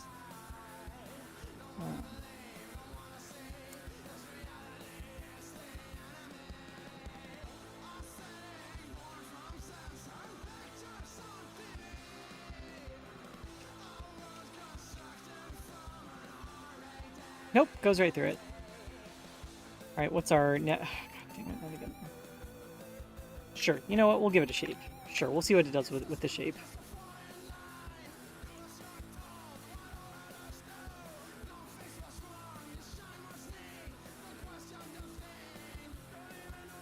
Not a damn thing. Okay. Navigation mesh doesn't affect the navigation mesh. Does affect avoidance. Avoidance layers is set to 1. Use 3D avoidance is for...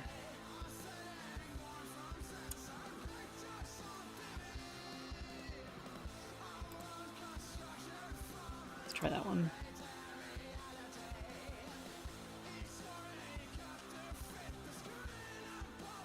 It's not gonna work, is it? Nope.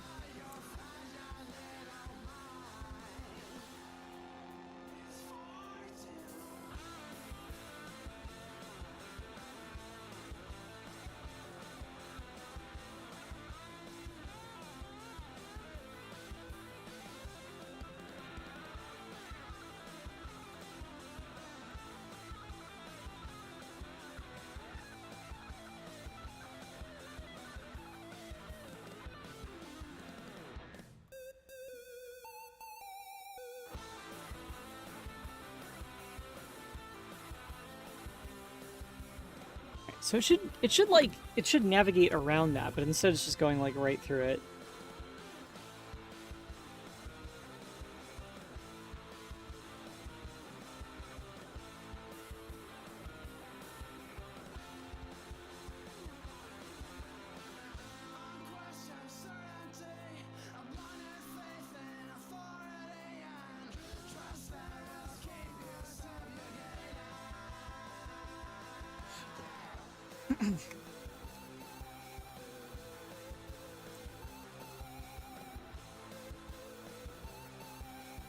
Navigation server 3D obstacle create blah blah blah blah blah.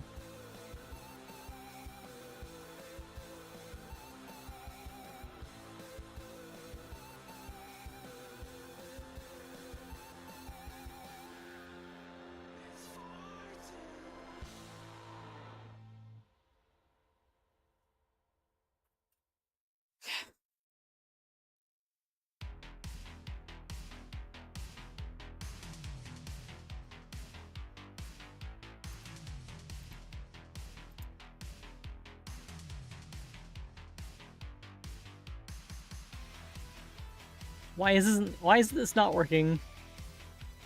What is going on? If we set the height really big. It's 28 meters tall. It's 28-meter tall avoidance area, and it's just walking right through it.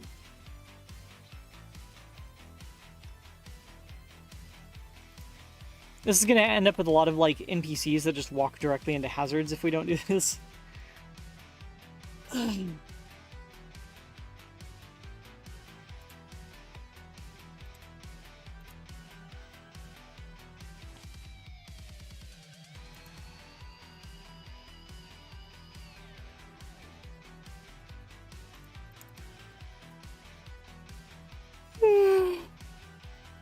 Avoidance layers and mask are both set to 1. Avoidance priority is 1.0. I can just turn the debug flag on here too. That's pretty cool. Oh.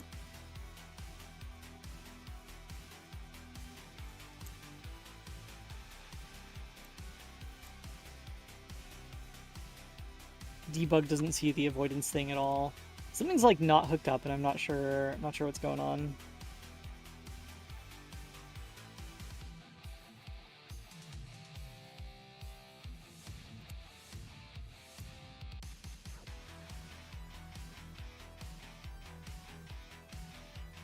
Is that KDE? No, it's XFCE.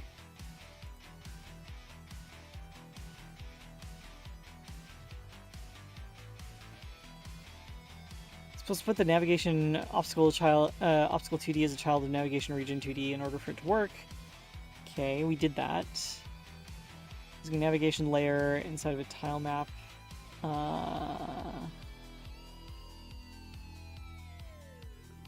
Rebaking the nav mesh. Okay, let's try rebaking the nav mesh, which would be really kind of BS if we had to do that every time we added or moved an obstacle like that.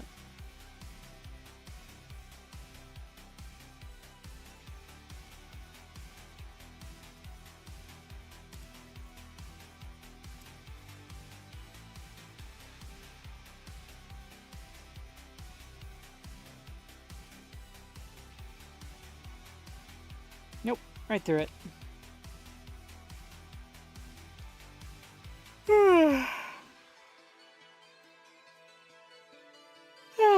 I'm tired.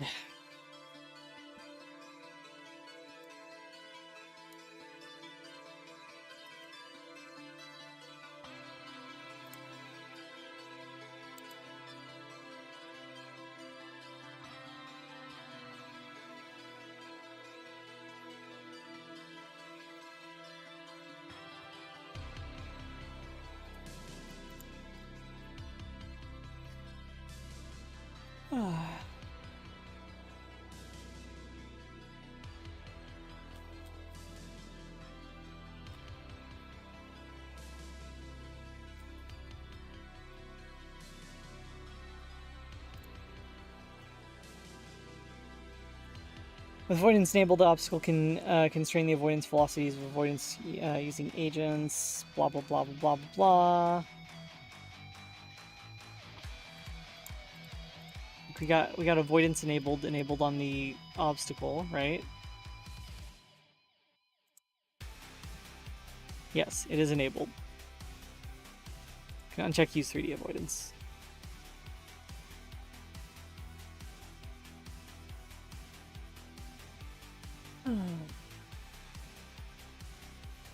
Include navigation mesh baking. They do not add walkable geometry. Blah blah blah blah blah. Obstacles can constrain the avoidance of velocities of avoidance using agents. If the obstacle's vertices are wound clockwise order, avoidance agents will be pushed in by the obstacle. Otherwise, avoidance agents will be pushed out. Obstacles using vertices and avoidance can warp to a position. None of this makes any sense.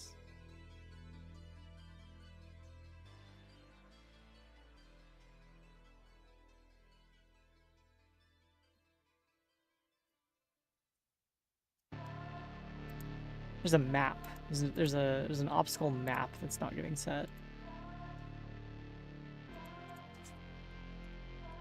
Or a navigation map that's not getting set, I think.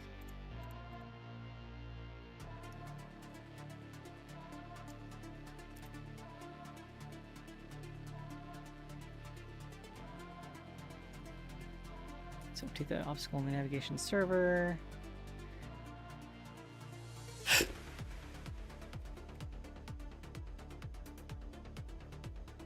Well, there should be a list of obstacles available in the navigation server. That's something we can check at least.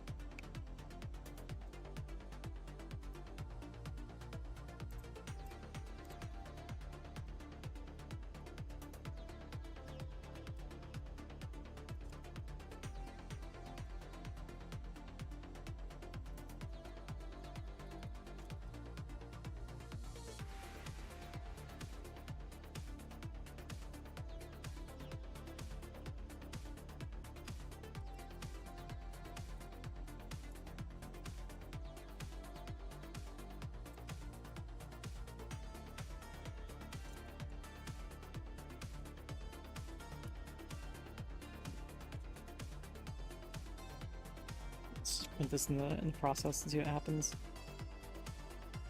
Invalid access to property here on map of type navigation region 3D. Okay.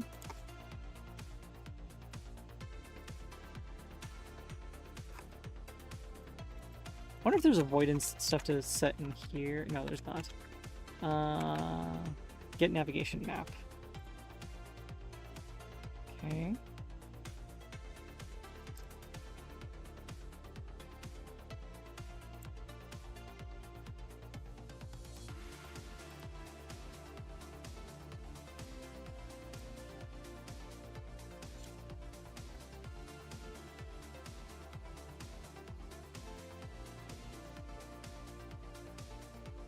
Okay, there's a single obstacle, so I bet if we go in and we duplicate this.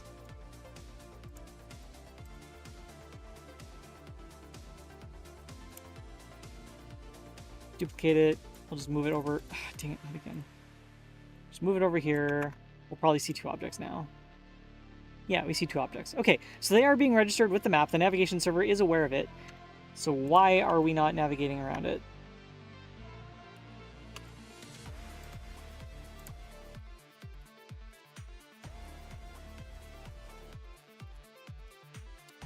Jodot, navigation obstacle 3D, not working. Issues with 3D navigation obstacles. Trying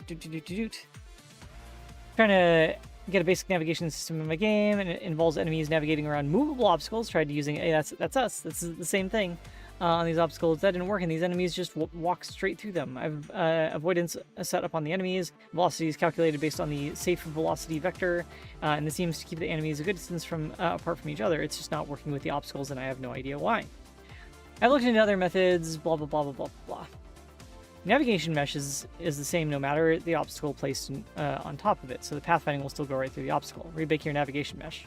That's completely useless comment by someone who totally did not read what the person's issue was.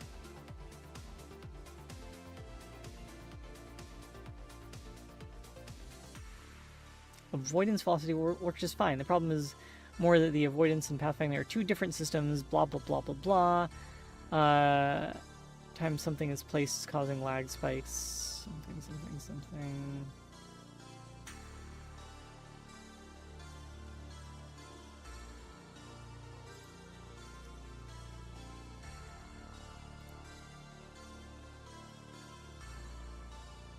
Oh, here's someone who has the opposite problem where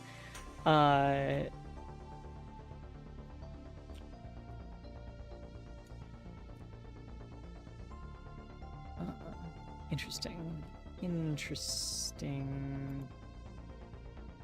Yeah, there might be a different value that we have to actually pick off the navigation agent.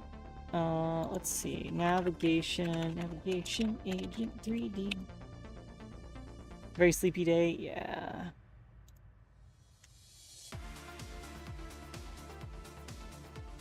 Dynamic obstacles are avoided using RVO collision avoidance. Avoidance is computed before physics pathfinding information can be used, blah, blah, blah, blah, blah. Safely in the physics step. That's where we're doing it, I'm pretty sure.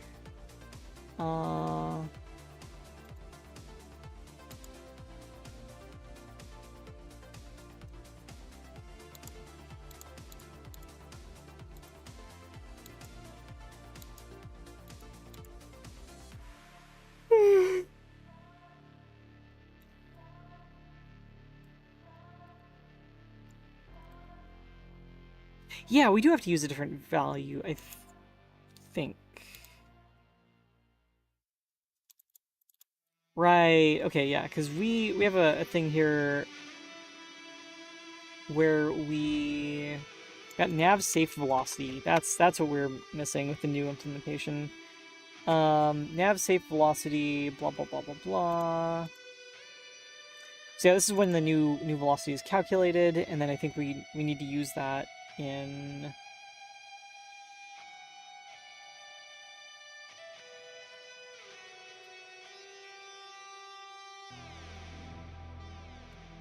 instead of next path position, we actually have to use this.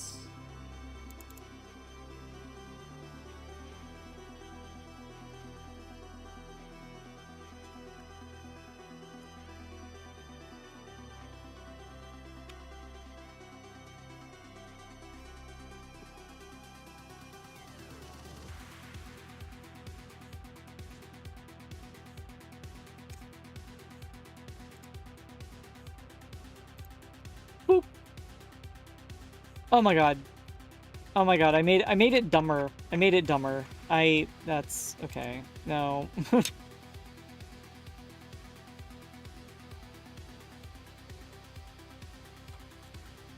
Shouldn't use the word dumb as much anymore. Location set target position.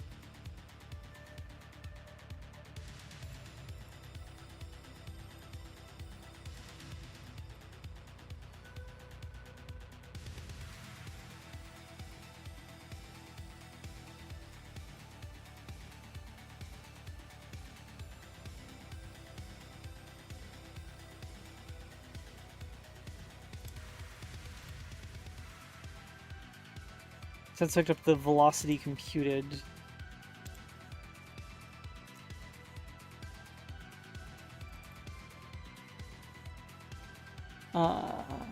Emitted every update as long as avoidance enabled is true, and the agent has a navigation map. Avoidance enabled is true, and has a navigation map. Okay.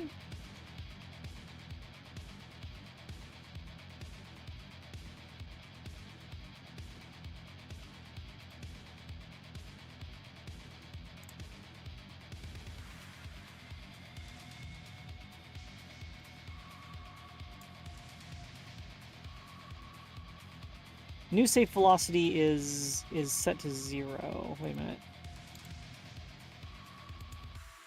We get any safe velocities out of there? Okay, so that's not being that is not correct. That is actually wrong.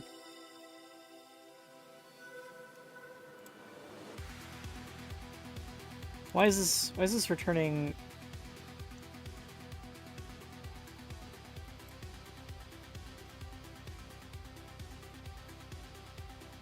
Why is it setting that to 0?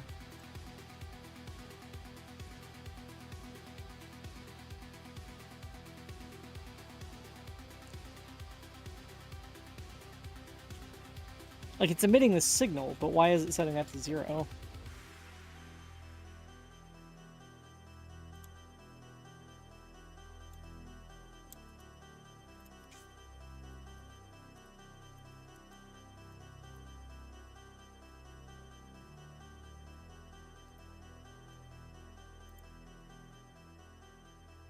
Velocity computed always comes at 0. Due to not setting the target position. But we are setting the target position. Target position be documented, blah, blah, blah, blah, blah.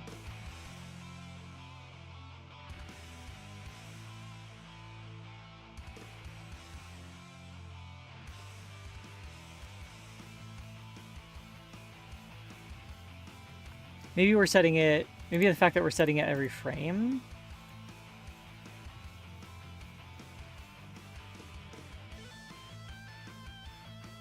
And it's like not,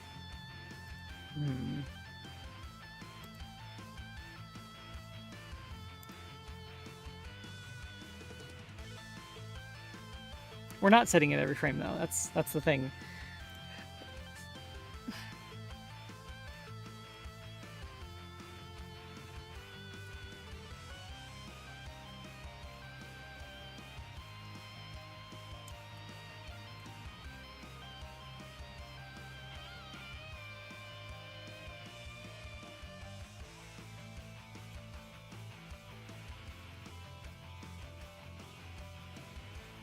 Also, it's setting it to 0, but it's still moving, which is kind of weird.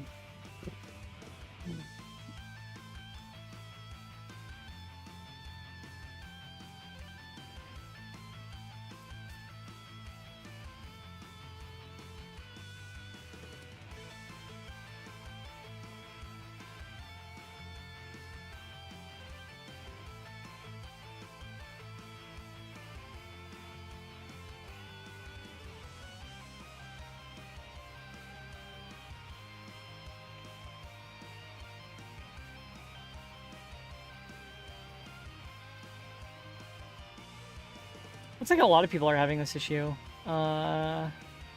This is with the 2D navigation server, though. By setting the navigation agent's velocity and physics process instead of the character body's velocity. The original post seemed to be using a character body.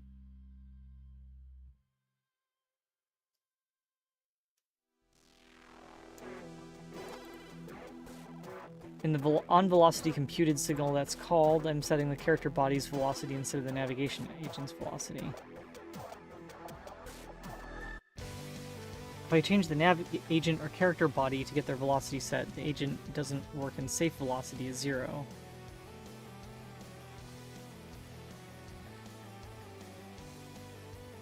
So would I set it and expect it to like change it or something? Like...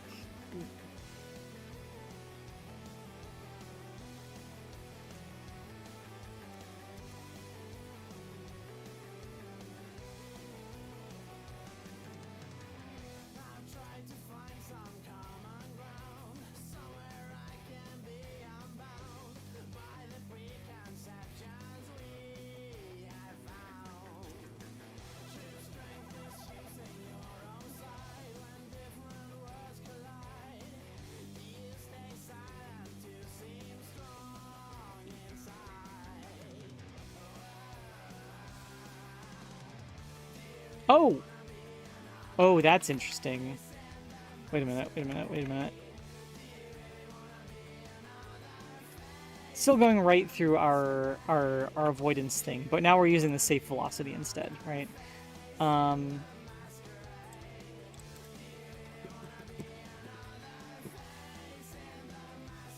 no, we're not using safe velocity, are we? New safe velocity.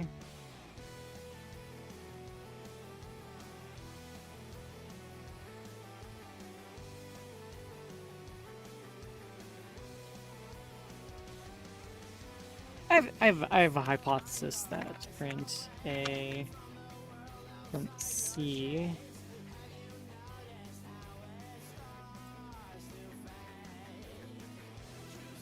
oh, okay, all right.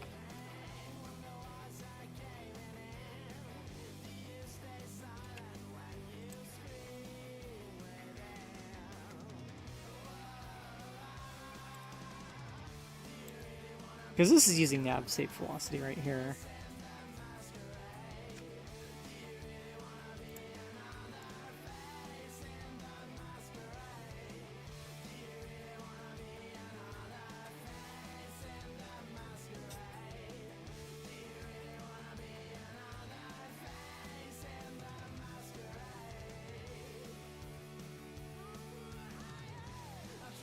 Velocity computed.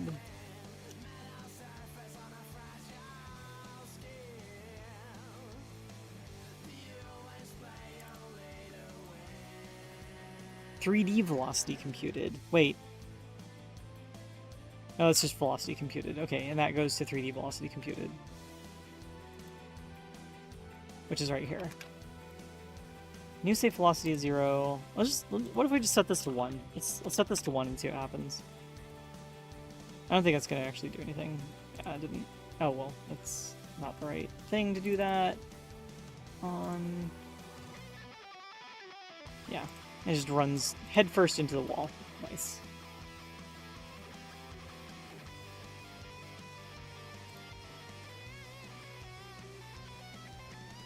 Closing as the documentation as working script examples. Okay.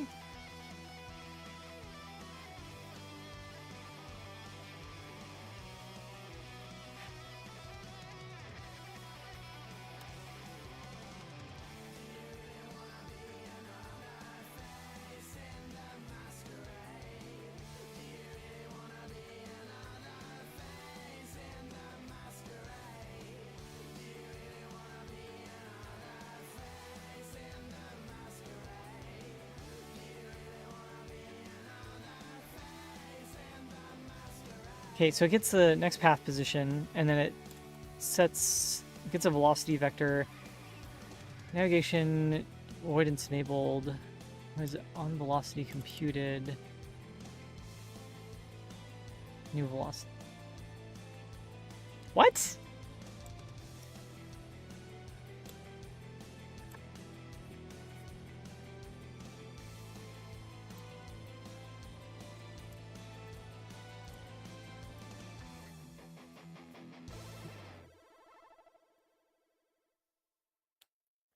Set target position. So we're doing this. We're doing this. Get map iteration ID. Oh, this would be a better way to get around our weird little startup pack.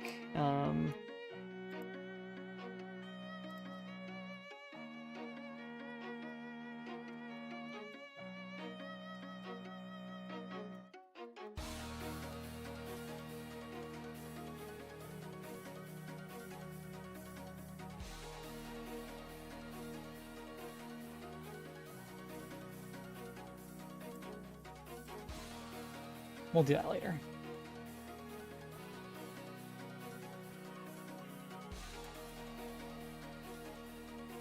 Also check to see if the navigation is finished in...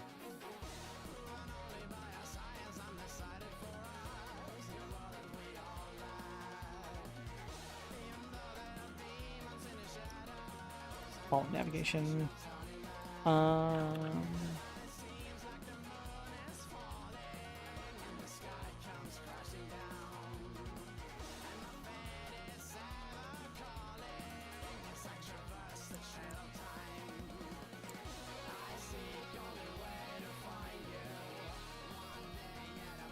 Set that 0. And we're done. That'll stop it from spinning, I think.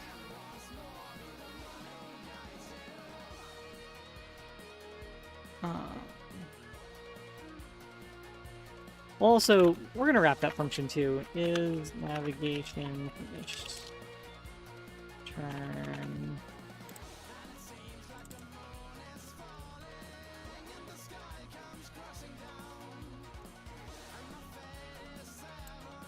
Because that's something that the other like AI types are going to use. So.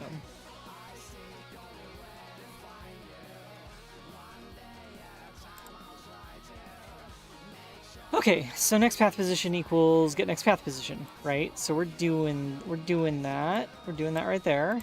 And then new velocity is going to be, we just get the new velocity based on that. It's the thing that we were doing before.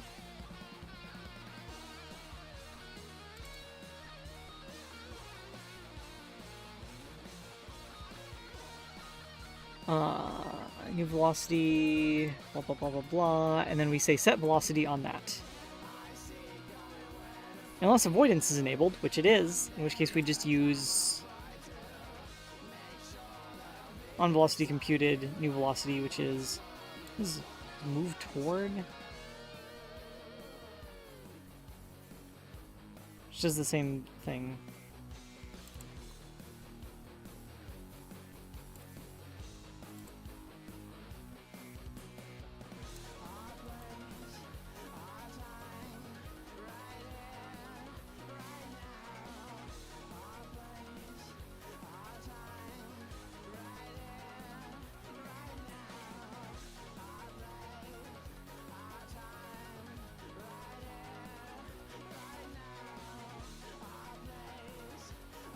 This is basically what we're doing, though.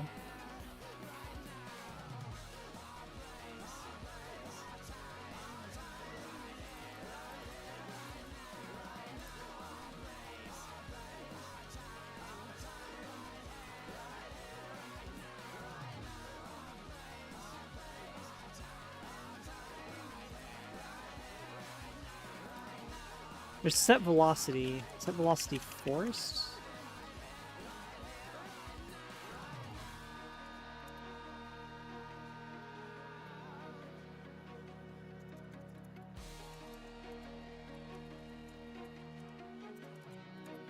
This is so weird. This API is so weird.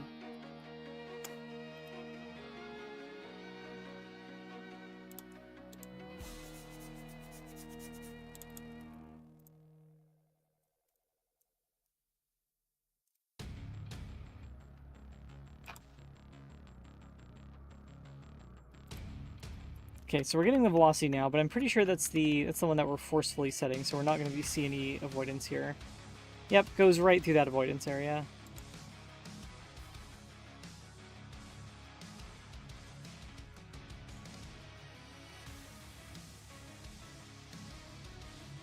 The new safe velocity is just not being... On navigation agent 3D velocity computed. Is that different from the safe velocity somehow?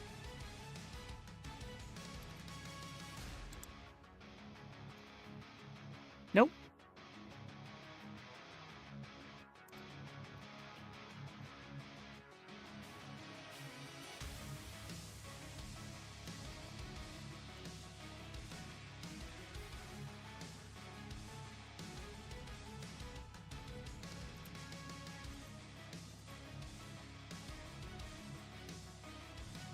It's just like passing directly through the velocity that we set and the safe velocity coming out of it.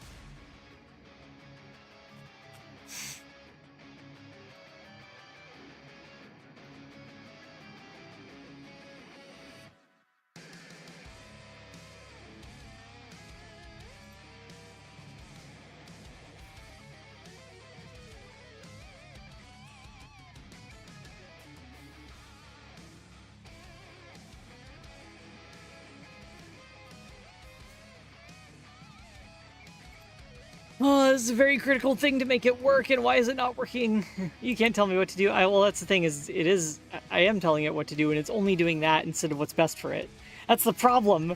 That's the problem, is that I can tell it what to do when I want it to figure out things for itself.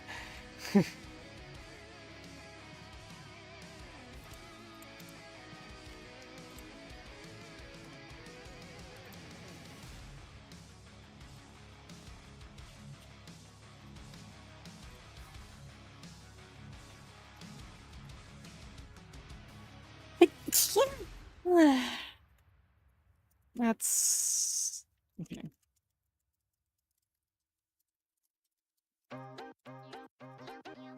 Let's see, is avoidance enabled? It's the wrong thing, but that... oh.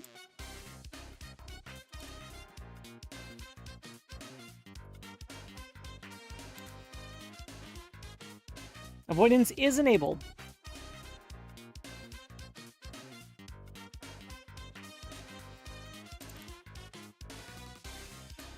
Let's run the test map. Avoidance is enabled there, and it's just not avoiding.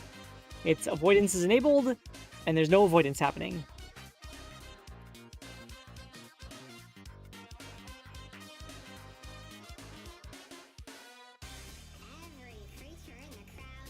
Agent set avoidance callback?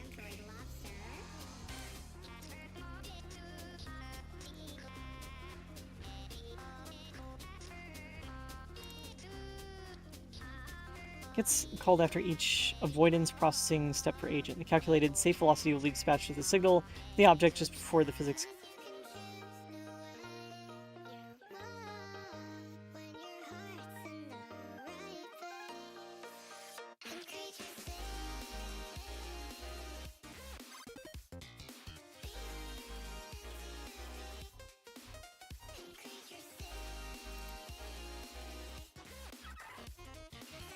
What the frick is this?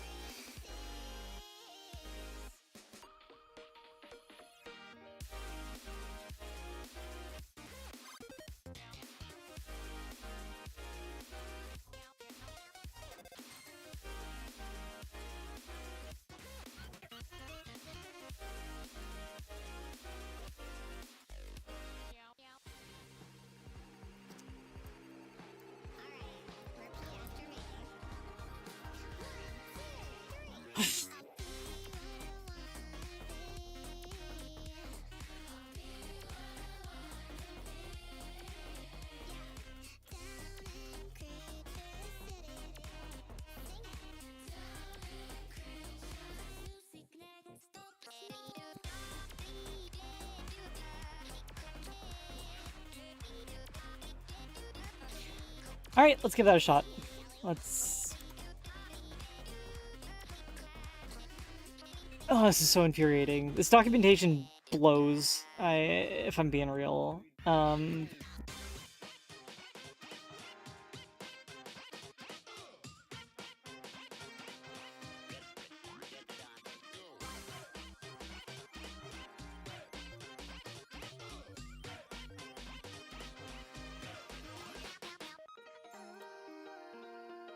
What's a navigation server 3D? Wait, hold on. That's The whole world had been reborn. That's not the navigation agent. That's the server. That's why. Why?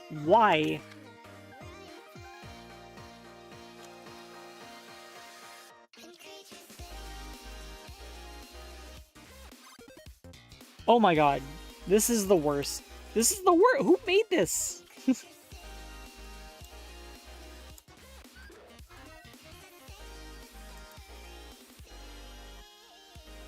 It's okay. It's okay. It's okay. It's okay. It's okay. Okay, we'll do this. Navigation agent 3D dot get RID. Why do we have to go all the way to the navigation server? I bet this is probably going to give us the same results that we're getting out of set avoidance callback on the agent ID. We'll set it to func.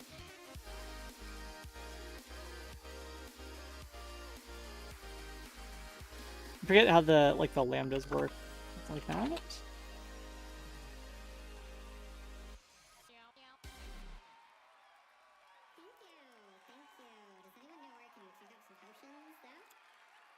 This is gonna error out, I bet. Oh. Nope, it's not. Okay. Well, that's interesting.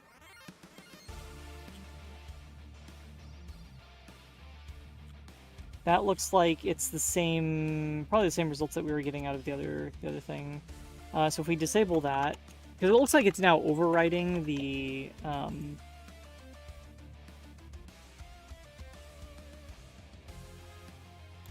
Actually, that's interesting.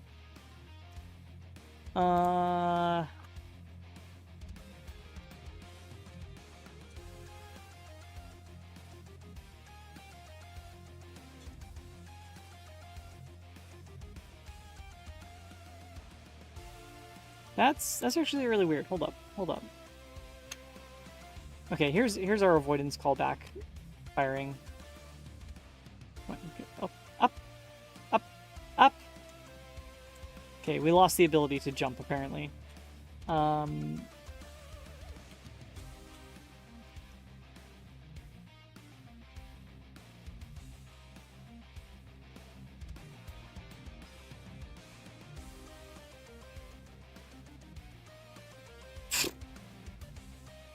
All right, we'll temporarily disable that. I just want to see it. I just want to see it avoid that stupid thing for now. And then we can figure out how to make it both jump and avoid the stupid thing.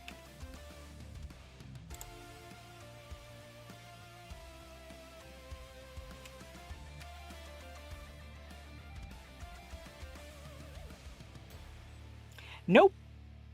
Went right through it again. Right on through it. Right through the thing. And it doesn't look like doesn't look like it actually did a whole lot of like directional changing there. Hang on a second.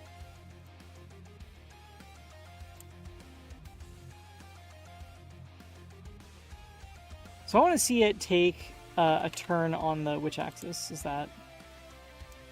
Like we should see values telling it to move -x. We are actually seeing values telling it to move -x. But I think it's because it's moving towards that thing. We want to see like more movement in that direction. Wait a minute.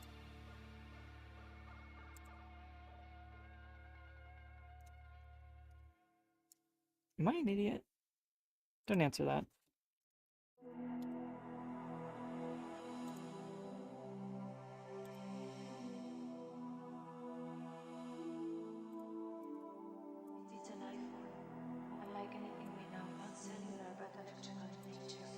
Just add a little marker here to indicate where the actual edge of that is. Hey, Mnemonic.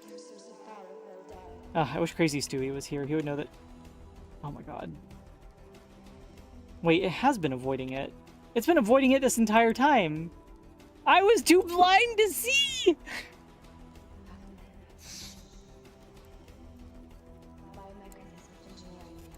Let's go to the other side. Do this crap again.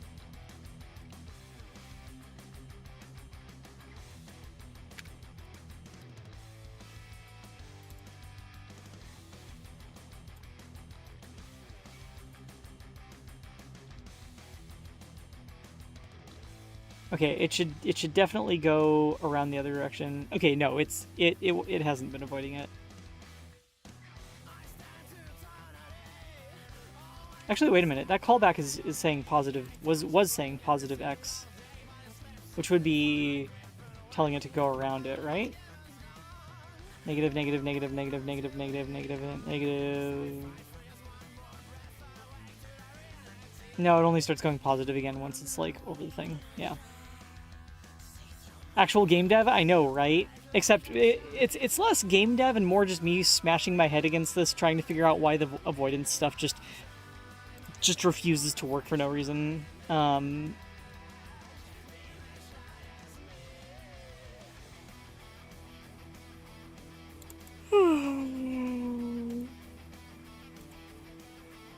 right, so the setting the thing here was a wash. That's not helping us.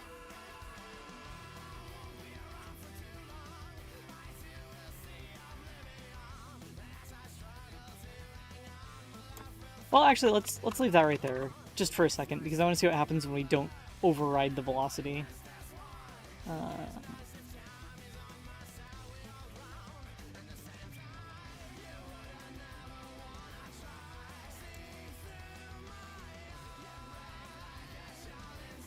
I think this is going to go back to saying 0.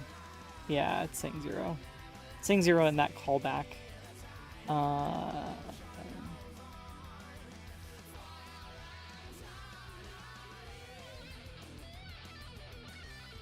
Actually, wait a minute. What if we did... Oh, you know what? I think I might know what the problem is. Maybe. Hold on. If it is this, then I'm going to be very sad. Okay, so we're going to leave that right there for now.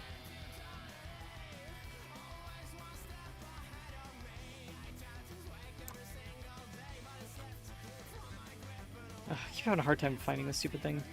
Follow navigation.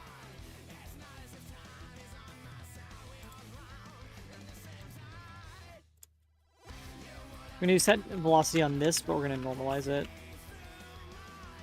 So I wonder if it's actually just like it's seeing that the points are.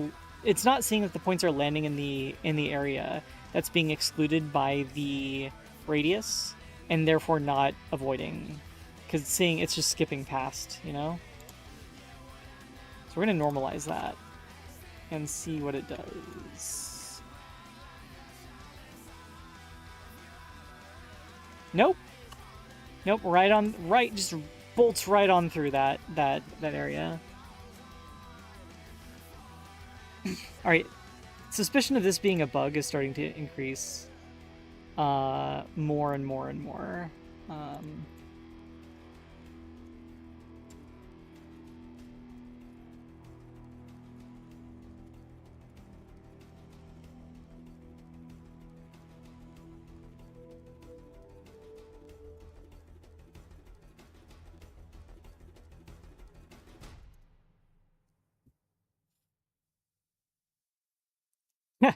Thought I was working in Unreal Engine. No, I mean, I'm suffering right now, but if I really wanted to suffer, then I'd be doing Unreal Engine. Which I'll probably have to do in about half an hour, because that's what my day job is.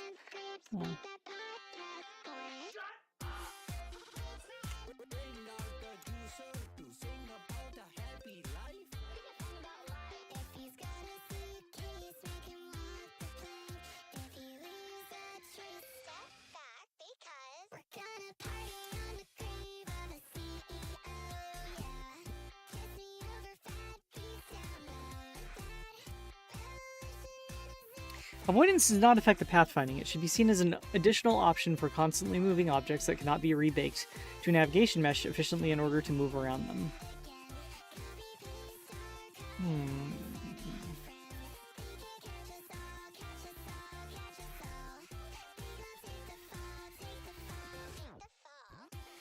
And that means it probably actually wouldn't work too great for doors anyway.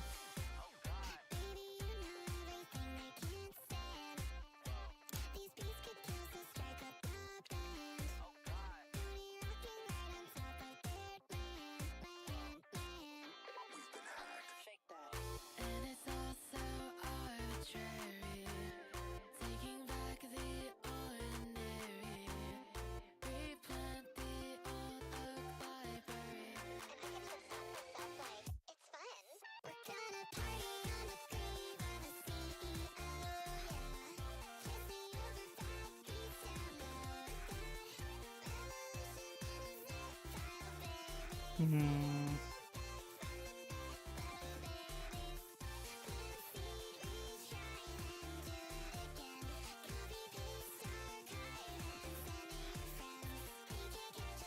I like the song. I like the lyrics of the song too. Necessary for temporary moments. Sometimes you legit just don't have the money. There's an internet sickness and it came from the shore. It's a very anti-copyright song.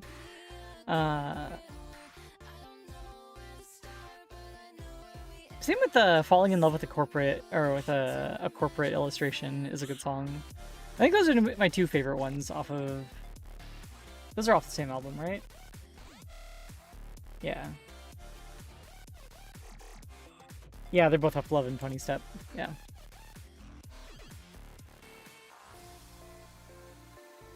I mean, honestly, okay. My Love is a Quick Scope is also one of the best songs. Definitely. This whole album is awesome. You know what? Go listen to Love and Pony Step by Violet Pony. It's a great album. It's amazing. Go buy it.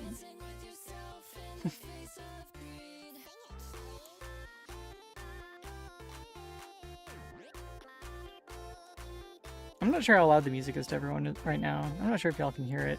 I'll crank it up a little bit. Grocery store. We're gonna party on the grave of the CEO,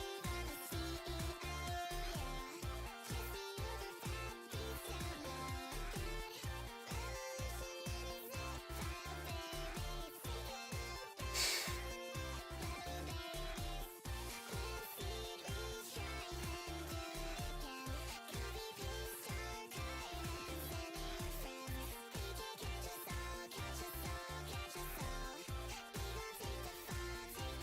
Kissing over backbeats down low. Yeah, baby. Shelly, do you want to hop on this next one? Alright, let's do it. An avoidance obstacle is considered dynamic when its radius property is greater than 0. Dynamic obstacles act as soft please move away from me object for avoidance using agents. Dynamic obstacles define their boundaries with a single radius. Dynamic obstacles can change their position every frame. With a set velocity can be predicted in their movement by agents. Are not a reliable way to constrain agents in crowded or narrow spaces.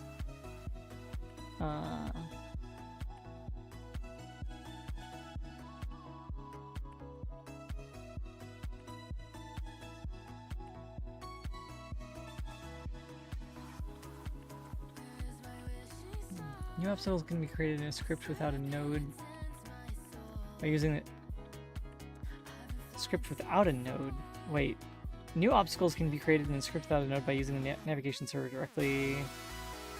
Yeah, but why wouldn't we just instantiate a...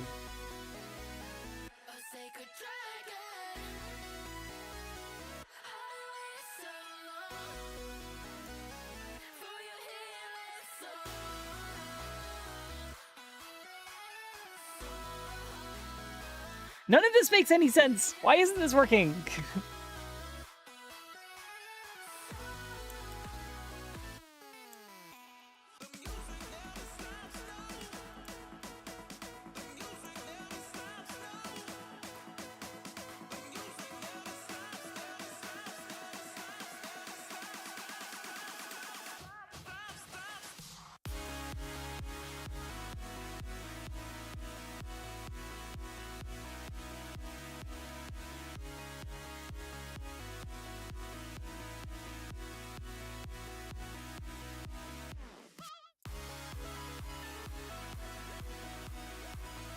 let's just get some random obstacles. See how it handles that.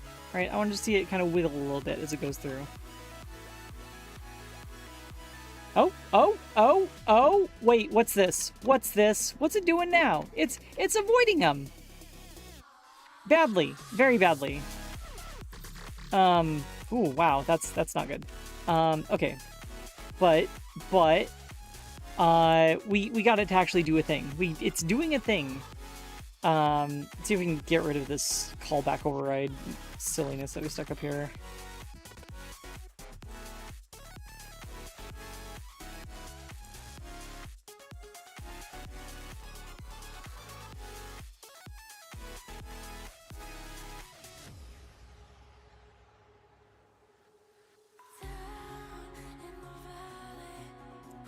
Yeah, so it just kind of like pushes things outside, out of the area, which is like, okay, it's working, awesome. Sort of, kind of. It's kind of interesting that it.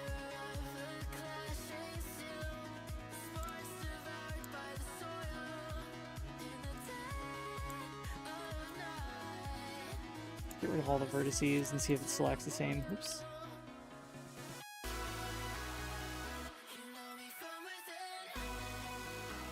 Because it should just be using the radius.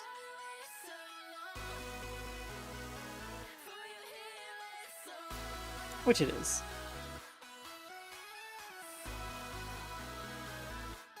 Oh, that's interesting. When I got rid of it, now it can navigate. Which means that it's maybe using both the radius and... Oh, interesting. Interesting. Let's actually add some visualization so I can see what the hell's going on here.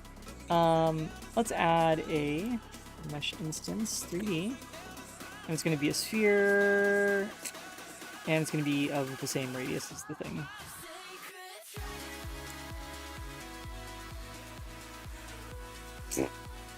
Very squished sphere.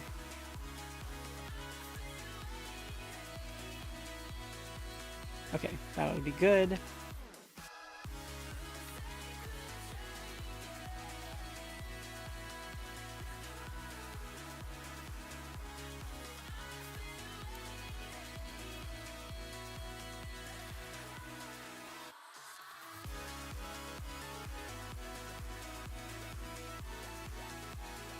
Alright, I want to see how it's actually behaving around the spheres now. Alright, it's gonna just kind of avoid that. Very cool. Nice. Good. Excellent. And it's past that one. Why it's not working with this big one is anybody's guess. It is... What's the difference between these ones now and this one, aside from the fact that it's, like, huge?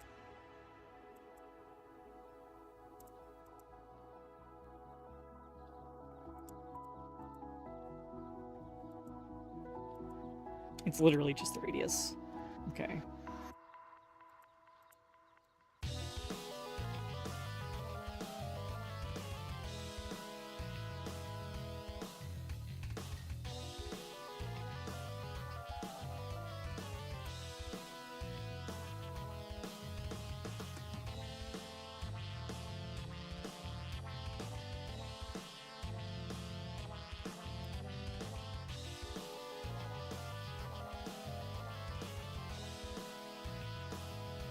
I wonder if it's the fact that it's like going up the ramp is actually negating its ability to avoid these things.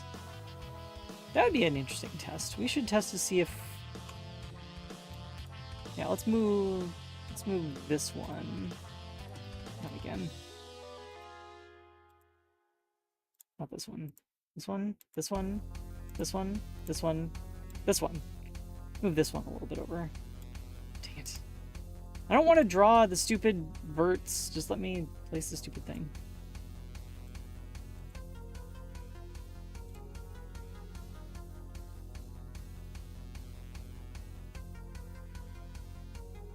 Alright, that should be a nice pain in the butt for it to use.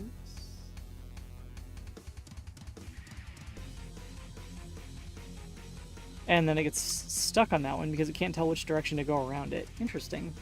So yeah, this is not suitable for modifying the pathfinding, but I'm glad that we figured out how to make the avoidance work. It's going to make it so that it can avoid hazards, other entities, all that stuff.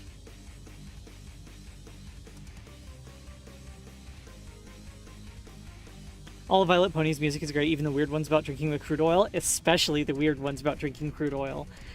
I don't actually know what song that is. Sorry, I had to Garrick meme for a second.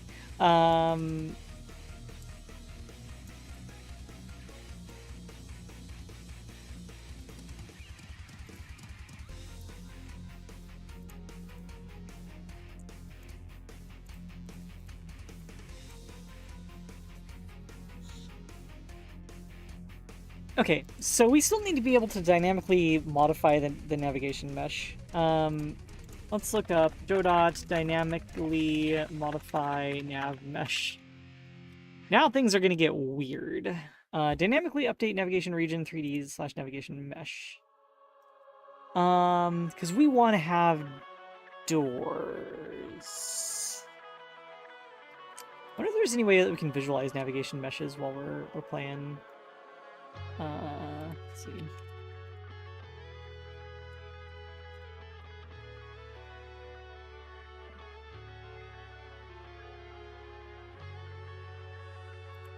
Because that's going to be critical for the next part.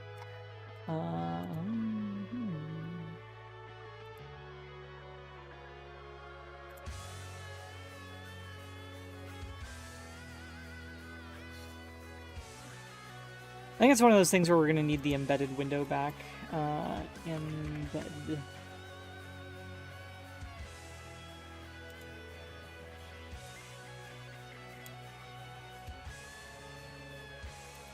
Or project configuration. Oops.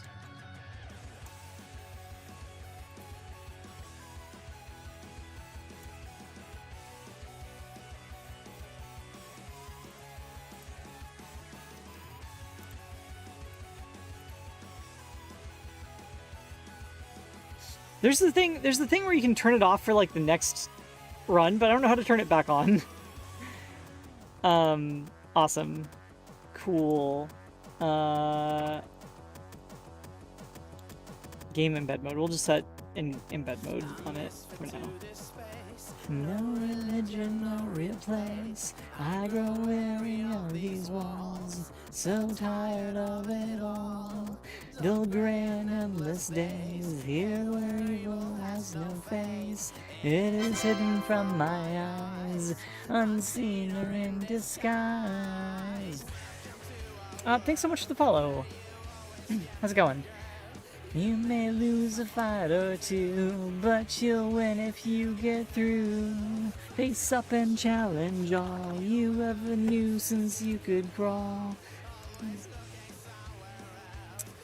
Where the frick is that stupid setting? Alright. Jodot, embed, game, window, at debug, whatever. Towards the sky. Now I feel like that again. I keep coming back for more. Keep coming back and... Oh.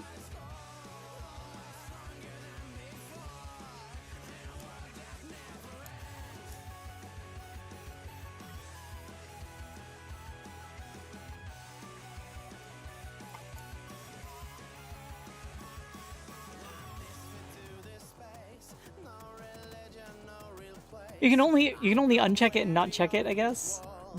So tired of it all. Face up and challenge all you ever knew since you could crawl. Game screen at the top of the editor. Oh, there we go.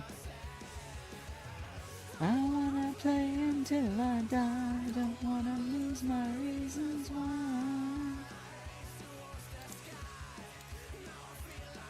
Uh-oh. Oops, that was the wrong project to be doing. We're doing this one. Also, why did my character editor crash? Oh, whatever.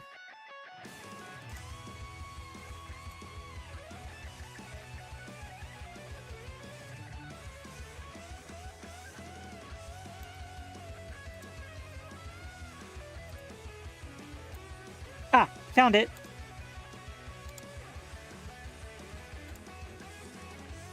Game. That is, it's not really embedding it, is it? Make game window floating on next play. Let's undo that. All right. There we go. Now we can actually do, like, this is actually what I'm used to from, like, Unreal Engine, is, like, the whole play and editor thing. I want to see some navigation meshes.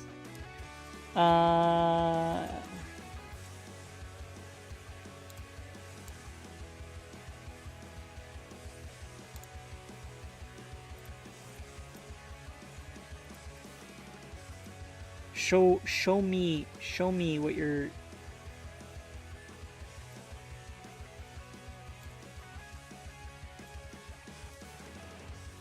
Tomorrow I will be here. Show dot. Show navigation mesh in game. How to use navigation mesh, blah blah blah blah blah. Oh my god.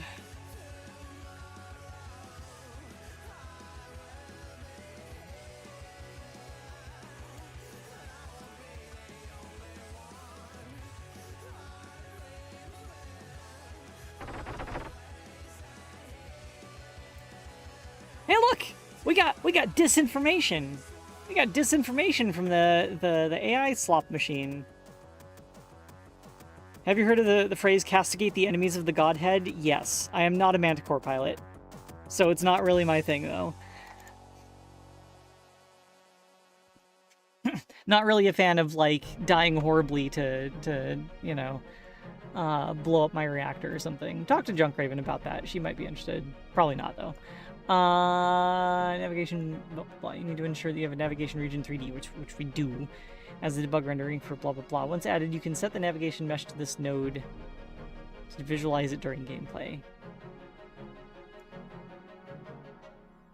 Set the navigation mesh to this node to Thor, no, Thor, no, Thor, no. See, this is just wrong.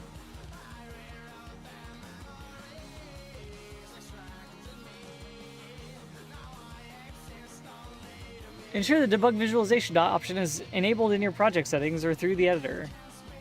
It's wrong. It's just wrong. Why is... Oh my god. Why did we even look at that?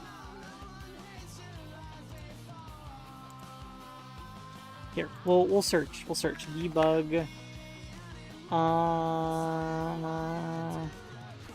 Canvas items? No.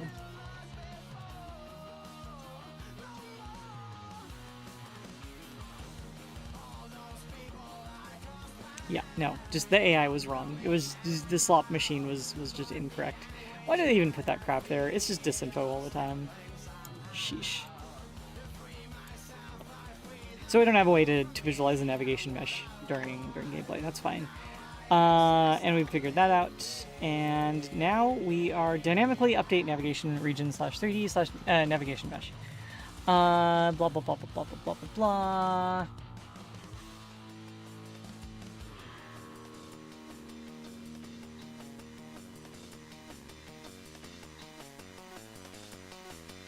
Unless, wait a minute, is navigation mesh...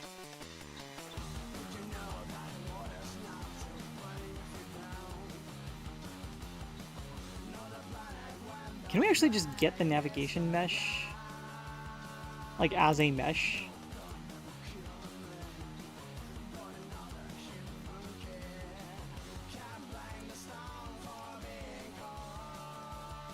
Based on navigation mesh, that navigation blah blah blah blah blah. And navigation mesh is it's a resource type.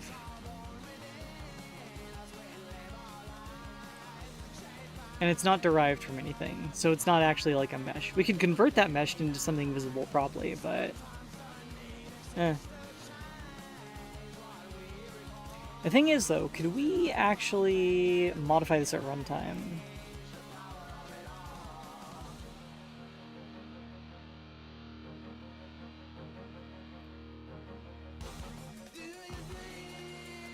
Yeah.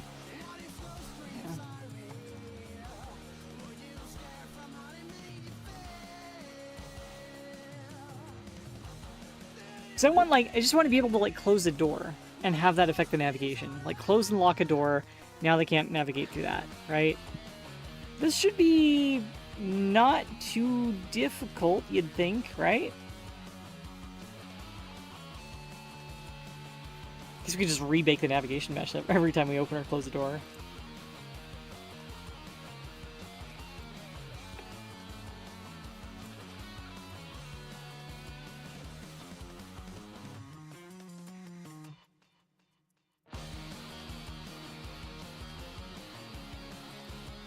Here we go. Here's a person asking the exact use case that I have.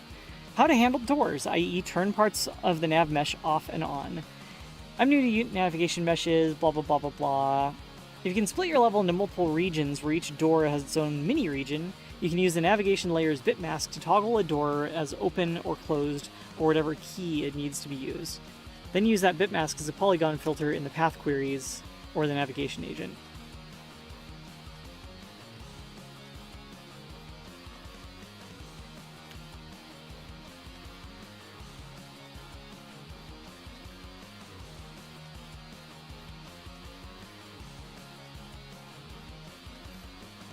Navigation meshes join automatically when their edges overlap, so you split up your level geometry and use multiple regions. You can use the navigation mesh baking bounds to limit the area that gets baked, so the baking creates edges that are easier to align with the neighbor chunks.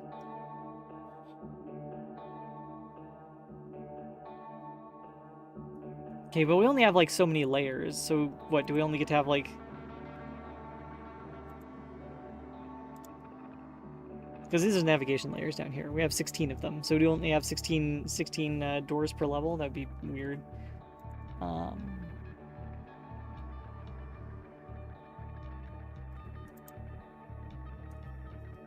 me try something.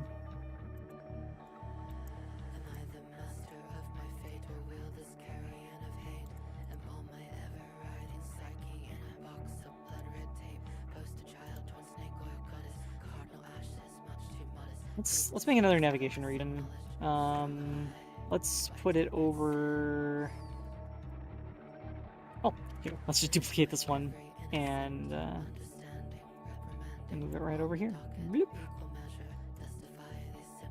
Okay. If we bake that one, everything's fine. So if we move that a little bit back over...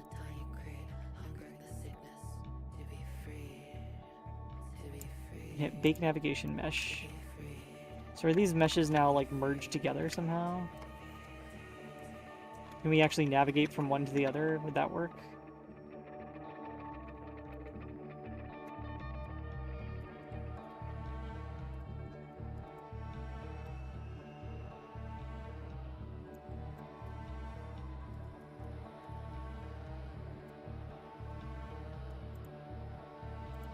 We bake both of these at the same time. Alright, well, as a test, we're going to take our target marker, and we're going to move it over here. And we're going to see if we can actually navigate to that now. And it looks like we got a path going. Our path goes right up to the edge of that navigation mesh, but doesn't actually get us there. But it might switch navigation meshes once it realizes it's in a different region. It's not. Sad face.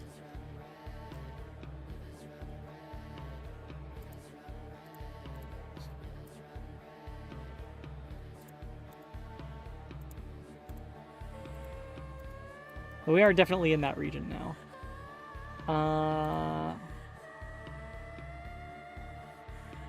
Hold on. Navigation meshes join automatically when their edges overlap. Find this difficult to believe. Split up your level geometry and use multiple regions.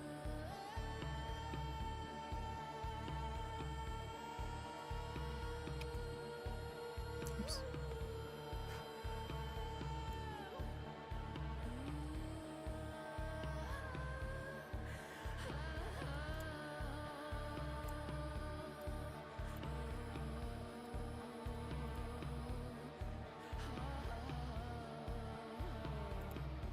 Yeah, so those are not merging together the way it was said here.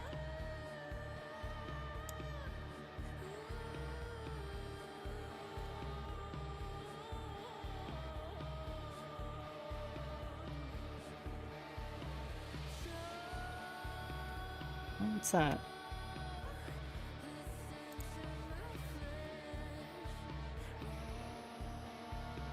Is that? It looks like an edge where it would actually connect to the other one.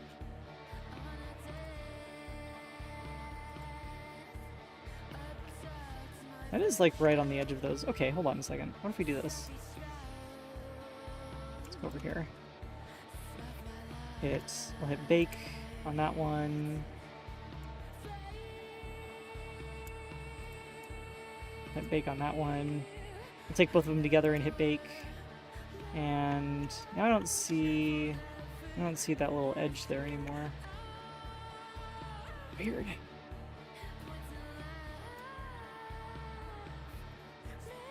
Jodot, multiple navigation region. Using navigation regions.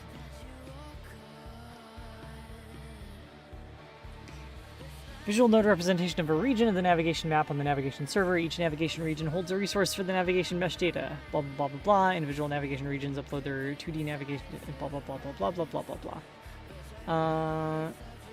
The navigation server map turns this information to a combined navigation map for pathfinding.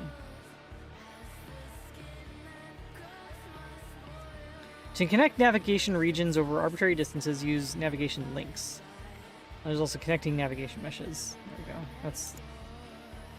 I should read that whole paragraph. Navigation regions will automatically push global transform changes to the region of the navigation server, which makes them suitable for moving platforms. That's cool. That's really cool. Navigation server will attempt to connect the navigation meshes of individual regions when they're close enough. For more details, connecting navigation meshes. Okay. Connect over arbitrary distances. Use navigation links. We don't need to do that.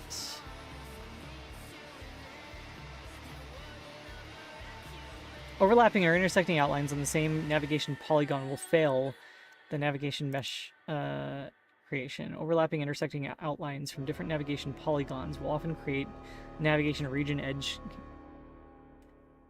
Okay. Different navigation meshes are automatically merged by the navigation server when at least 2 vertex positions of one edge exactly overlap.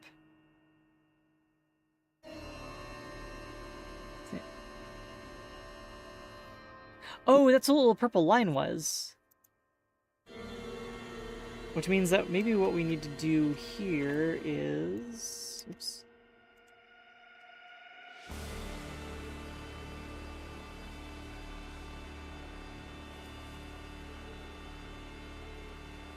Is make these line up perfectly. Somehow. We can make a little bridge between them. Let's do that. I think I know the way to do that. We're going to add a CSG. Let's see, add child node CSG box 3D.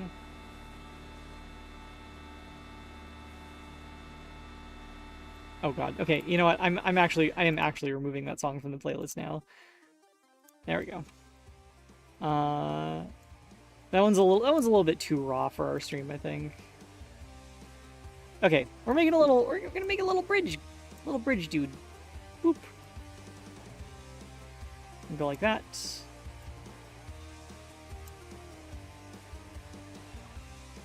And then I'm going to duplicate that. And I'm going to move that into the other navigation region. So now it's in both. So bake navigation mesh. So select both the regions. Bake. We got this one, and we got this one. We do not have a connection between the two. Where's the thing that I just added? Uh-oh.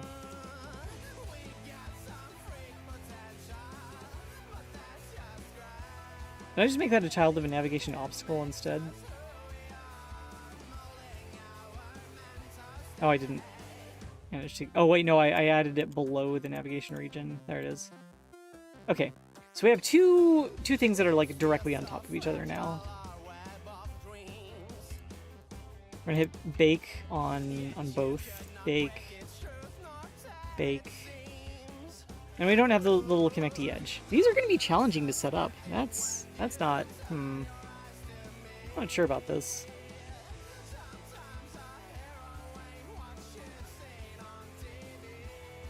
Alright, I'm gonna set the size of this to whole numbers.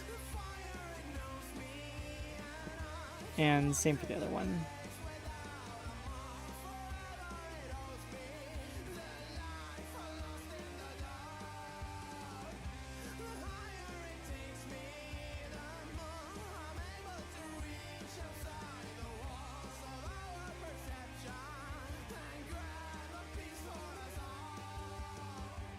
Oh crap, I gotta wrap up stream. Damn it.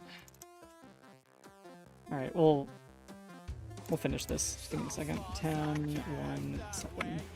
And then I'm going to scoot that over there like that. And then this one, I'm gonna scoot over there. And now they have edges. I don't think that's gonna, like, because that's not, oh. Shoot.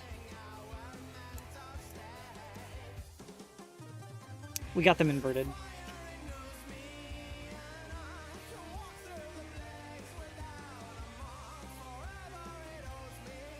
There. Alright. Bake. And bake. And nothing. We bake them together? Will that work? Yeah. That's not gonna happen. Alright, we'll have to figure out what's going on there. Edge connect margin. Wait.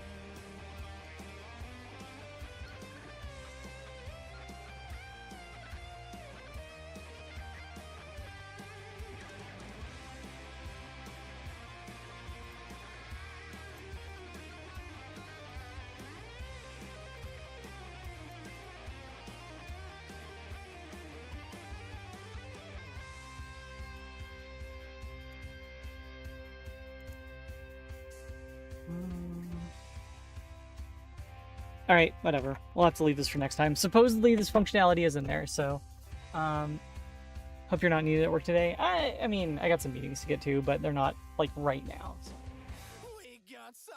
It's okay, we just went a little bit over.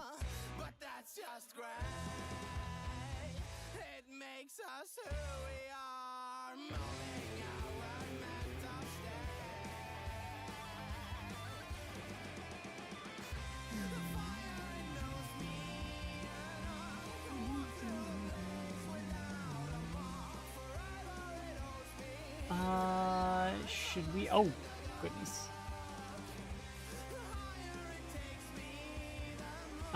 There's like a really big VTuber and it was saying like 81 viewers. It's like, wow, that person's like way bigger than that. And then I looked at their actual stream and it's like it's already up to 300. They had just started streaming.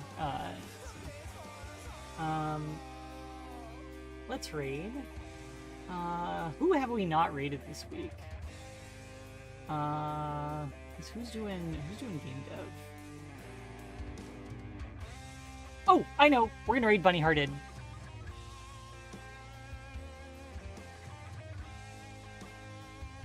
Okay, she just went live too.